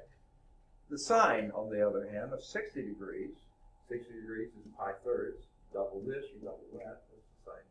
But the sine of 60 is 3/2 pi, square root of 3 over 2, which is the same as cosine of 30. And the cosine of 60 is the same as sine of 30, that is 1/2. And the tangent of 60 is the ratio of these two, which would be square root of 3 over 1, which is square root of 3. Okay. Now, I'm going to do something that might look to be a little strange, but I think it's worth doing. We have left out 2 other angles, but they're so simple. I'm going to write those in. The sine of 0 degrees, which is the sine of 0 radians, okay? And that is 0. Okay? The cosine of 0 degrees, which is the same as the cosine of 0 radians, and that is 1. That's the y value, the x value, remember? Okay. And the tangent, not that we need to, but I'll write it in since I did it. Tangent of 0 degrees, which is the same as tangent of 0 radians, is 0. Is the ratio of sine over cosine. Okay? Let's go up to our 90. The sine of 90 degrees is the same as sine of pi halves. Remember, 90 and pi halves are the same. And that's equal to, sine is the y value, that's 1. Y value at 0 is 0. Y value at pi halves or 90 is 1. The cosine of 90 degrees is equal to the cosine of pi halves, radians, and that is 0, the x value. Okay? And then the tangent of 90 degrees, which is the tangent of pi halves radians, is undefined. You can't divide by 0. Okay? Now, it seems a little strange I did this, but these are our favorite angles. Okay? In the first quadrant, they are the ones we know. Now, I'm going to show you a little thing that I don't know if you find it helpful or not. What's the square root of 0? 0. And 0 over 2 is still 0. So this is the square root of 0 over 2. This is the square root of 1 over 2. This is the square root of 2 over 2. This is the square root of 3 over 2. What's the square root of 4? The square root of 4? 2. And 2 over 2 is 1. So that's the square root of 4 over 2. Okay? So if you remember our favorite angles here, I like to do it on the circle that has all these angles in it. Square root of 0 over 2, square root of 1 over 2, square root of 2 over 2, square root of 3 over 2, square root of 4 over 2, and then for cosines, you just do it backwards. Square root of 0 over 2, square root of 1 over 2, square root of 2 over 2, square root of 3 over 2, square root of 4 over 2. You go bottom to top. There's nothing that really helps in tangent except it's the ratio of the others. So that's just a little, sometimes a little help to help you remember where the square roots trees go. On the sines, which are your y values, you start at 0, 1, square root of 2, square root of 3, square root of 4 over 2, which is what? Okay. Not that that's all that important. Okay. Now, I think the next slide is going to say something we were just talking about. Yeah, this is it. In the box, let's go back to it and show it again. In the box, just like we said before, the sine of 30 is the same as the cosine of 60. 30 and 60 are complementary angles. The sine of an angle is the same as the cosine of the complement of that angle. Okay? And the sine of a complement of an angle, the sine of an angle here, is the same as cosine of the complement of the angle here. Of course, this is also true here. Sine of an angle is equal to the cosine of the complement of that angle. The complement of 45 is 45. So, yeah, those work too. Okay. And if you did tangents and cotangents, you'd find that true for them as well. But we just don't use cotangents that much. Okay. So, in general, it can be shown from the right triangle definitions that cofunctions, that's cosines, cotangents, and cosecants, of complementary angles are equal. So the cofunction, cosine of a complementary angle to whatever your sine was taking, then that will be equal to the sine of that angle you were taking. Okay. That is, if theta is an acute angle, then the following relationships are true. The sine of the complement of that angle theta, which is 90 minus theta, is the same as the cosine of the angle theta. And similarly, the cosine of the complement of an angle is the same as the sine of that angle. The tangent of the complement of an angle is the cotangent of that angle, and the cotangent of the complement of an angle is the tangent of that angle, and the secant of the complement of an angle is the cosecant of the angle, the cosecant of the complement of an angle is the secant. So all the functions and cofunctions relate. If you do the co of the complement, you get the regular function of the angle. Right. Yeah, and vice versa. Okay. I think we beat it to death, didn't we? Okay. Let's see if they do example 4. They do not do example 4. Let's find some clean space to do it. Here. Let me clear this out of the way. And we'll do it here. Let's see. I don't think I can. Yeah, I can back up some more. All right, we'll do it right here. Example 4. Use a calculator to evaluate the secant of 5 degrees, 40 minutes, 12 seconds. Okay. Whoa, here. What in the world are they doing here? Now, if you had your calculator, you'll notice you don't have the minutes and seconds on it. All you have is degrees. So what we first have to do is get that expression of your angle into a decimal form in degrees. Okay? So here's what we'll do. I'm going to start with the 12 minutes here. 12 seconds. 12 seconds, multiply that by a conversion factor. I want to get that into some decimal form of minutes. Okay? See what we're doing. Now, I set a conversion factor here. Conversion factor consists of a ratio of numbers and a ratio of units. Always put the units in their place. Okay? You're multiplying this by 12 seconds. So you need, and you're trying to get to minutes. So you're going to want minutes and seconds. One of them's on top and one on the bottom. Which goes where?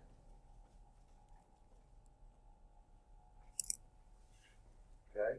This is for numbers. That's for units. Okay? You're dealing with seconds and minutes. One of those is going to go on top and one goes on the bottom. You decide which one goes where.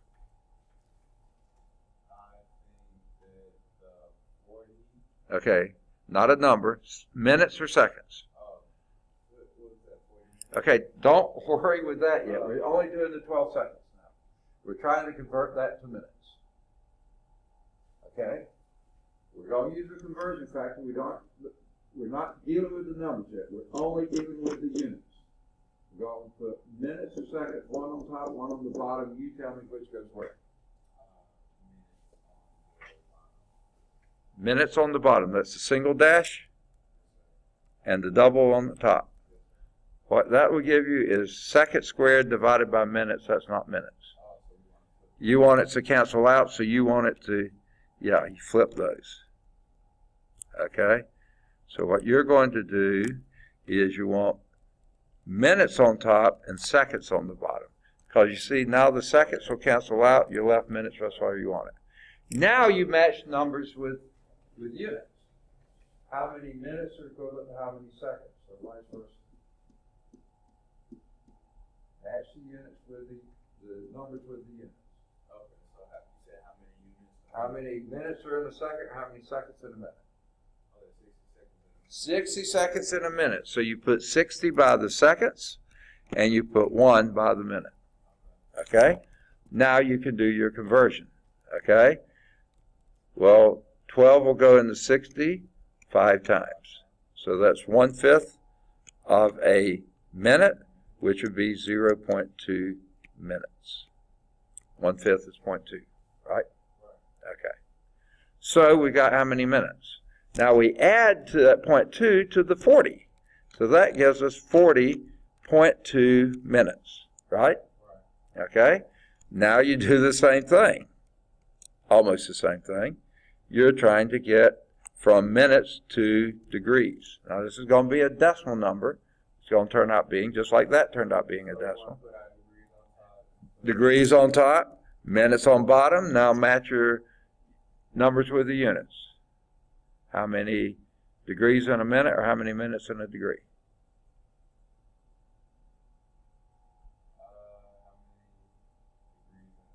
No, minutes in a degree. Just like minutes in an hour. 60. 60 minutes is 1 degree. Same thing. It's the same relationship. Same relationship with minutes and seconds. Minutes and seconds and minutes or minutes and degrees, right? All right. Now this one isn't quite as easy to do, so get your calculator. Can you? Yeah, you can do this. 40.2 divided by 60.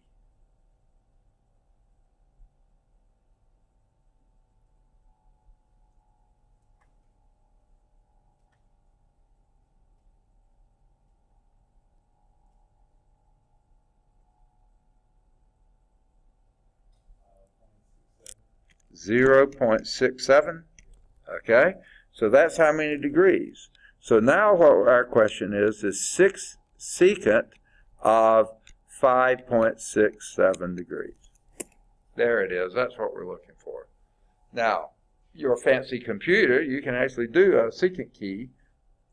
But for those of us who don't have a fancy computer, what we'd have to do, this is the same as 1 over the cosine of 5.67 degrees. And what will that give us? 1.00 what? 49. Okay, we'll stop there. Okay, now number 1, our secants, is that a reasonable number for secant? Yes, it is. It's greater than 1. It's not less than -1, but 1. That is certainly reasonable. Certainly reasonable. Okay, and this is a very small angle, so your cosine is very close to 1, so your secant is very close to 1. Cosine will be a little less than 1, secant a little greater. So this makes perfect sense. Let's see what they got in the book. They figured that out to be 5.679 in the book. They did it in 2. I got seconds to minutes and then got that in minutes and then that to degrees. We got the same thing. What they did the 40 over 60 and 12 over 3600. If you like that way better, you can. To me, this makes more sense, but the numbers are easier.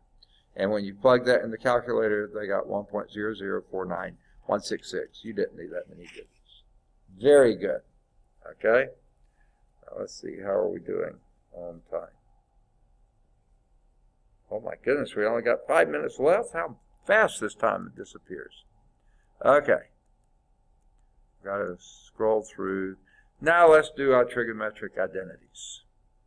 We've seen most of these before, and we'll add to them later. Well, no, we'll probably do a little adding to them later. Get used to these, folks, because these are important. In trigonometry, this is what makes trigonometry so easy, is everything relates so well together. And there's just a few things you have to remember, and that's all. Trigonometry, a great deal of time is spent studying relationships between the functions, and these relationships are often called identities. These are things that are always true. There are three types of identities they talk about, the fundamental trigonometric identities. We'll have some others later, but these are the first that we're going to talk about. The first are called the reciprocal identities, and we've already been harping on these like crazy. That the sine is 1 over cosecant, the cosine is 1 over secant, the tangent is 1 over cosine, and then you can flip everything over, and you get cotangent is 1 over tangent, secant is 1 over cosine, cosecant is 1 over sine. So basically, that's why I like to do sine, cosine, tangent, cotangent, secant, cosecant, because you got your reciprocals all right on top of each other. Okay? You can do them this way or that way. It doesn't matter, but I keep them in order. The book, it has its methods, but I don't like it as well. All right, so those we basically already recognize, don't we? We were doing all that before. Okay. Now the quotient identities. I've been harping on this one too. Notice that the sine over cosine, remember this is, and the unit circle is yx, and then tangent was y over x.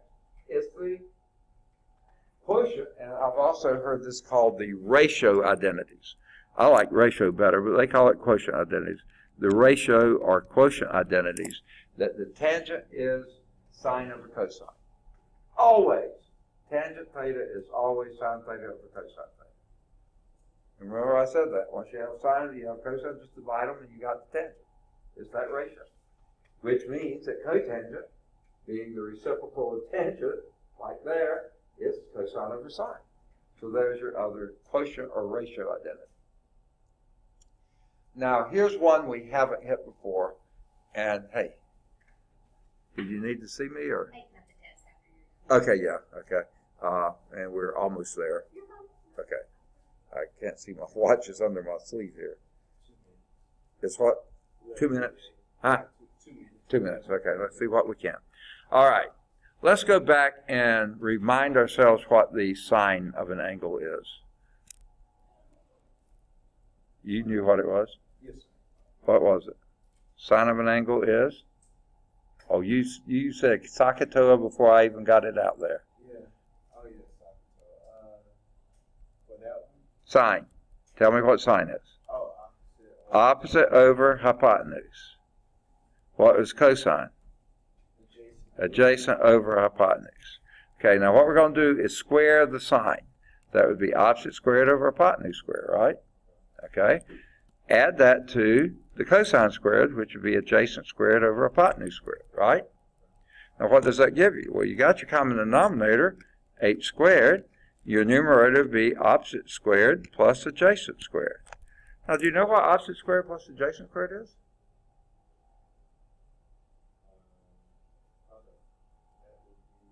Does the name Pythagoras ring a bell?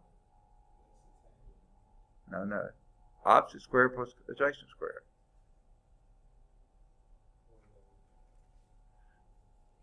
Remember Pythagoras? Oh, that's the hypotenuse. It's the hypotenuse squared. So this is hypotenuse squared over hypotenuse squared, and guess what that is? Y, and you got it. That's why this is always true. Sine squared theta plus whatever theta you have, little thetas, big thetas, it doesn't matter. The sine squared plus cosine squared, always, always, always equal to 1. Remember that. You're going to use it a lot. Okay? A fundamental, and that's called a Pythagorean identity. I'll get it from Pythagorean theorem right there. Okay? Now, do we have time to do the last two? Probably not. So, if I could find, there's my pencil. we will pick up on the last two next time. The Pythagorean identities next time. All right. Now, we didn't get lots of examples done, but we got some. So on these homework set, 4.3, do either 5 or 7, do either 9 or 11, do any of the odds 13 to 19, do any of the odds 21 to 29, and then do any of the odds 31 to 39. And we did some like that in that last example. And then applying the trigonometric identities, we haven't done those examples, so we'll hang off and do. So stop at 39. We'll pick up the rest of those next time. Okay?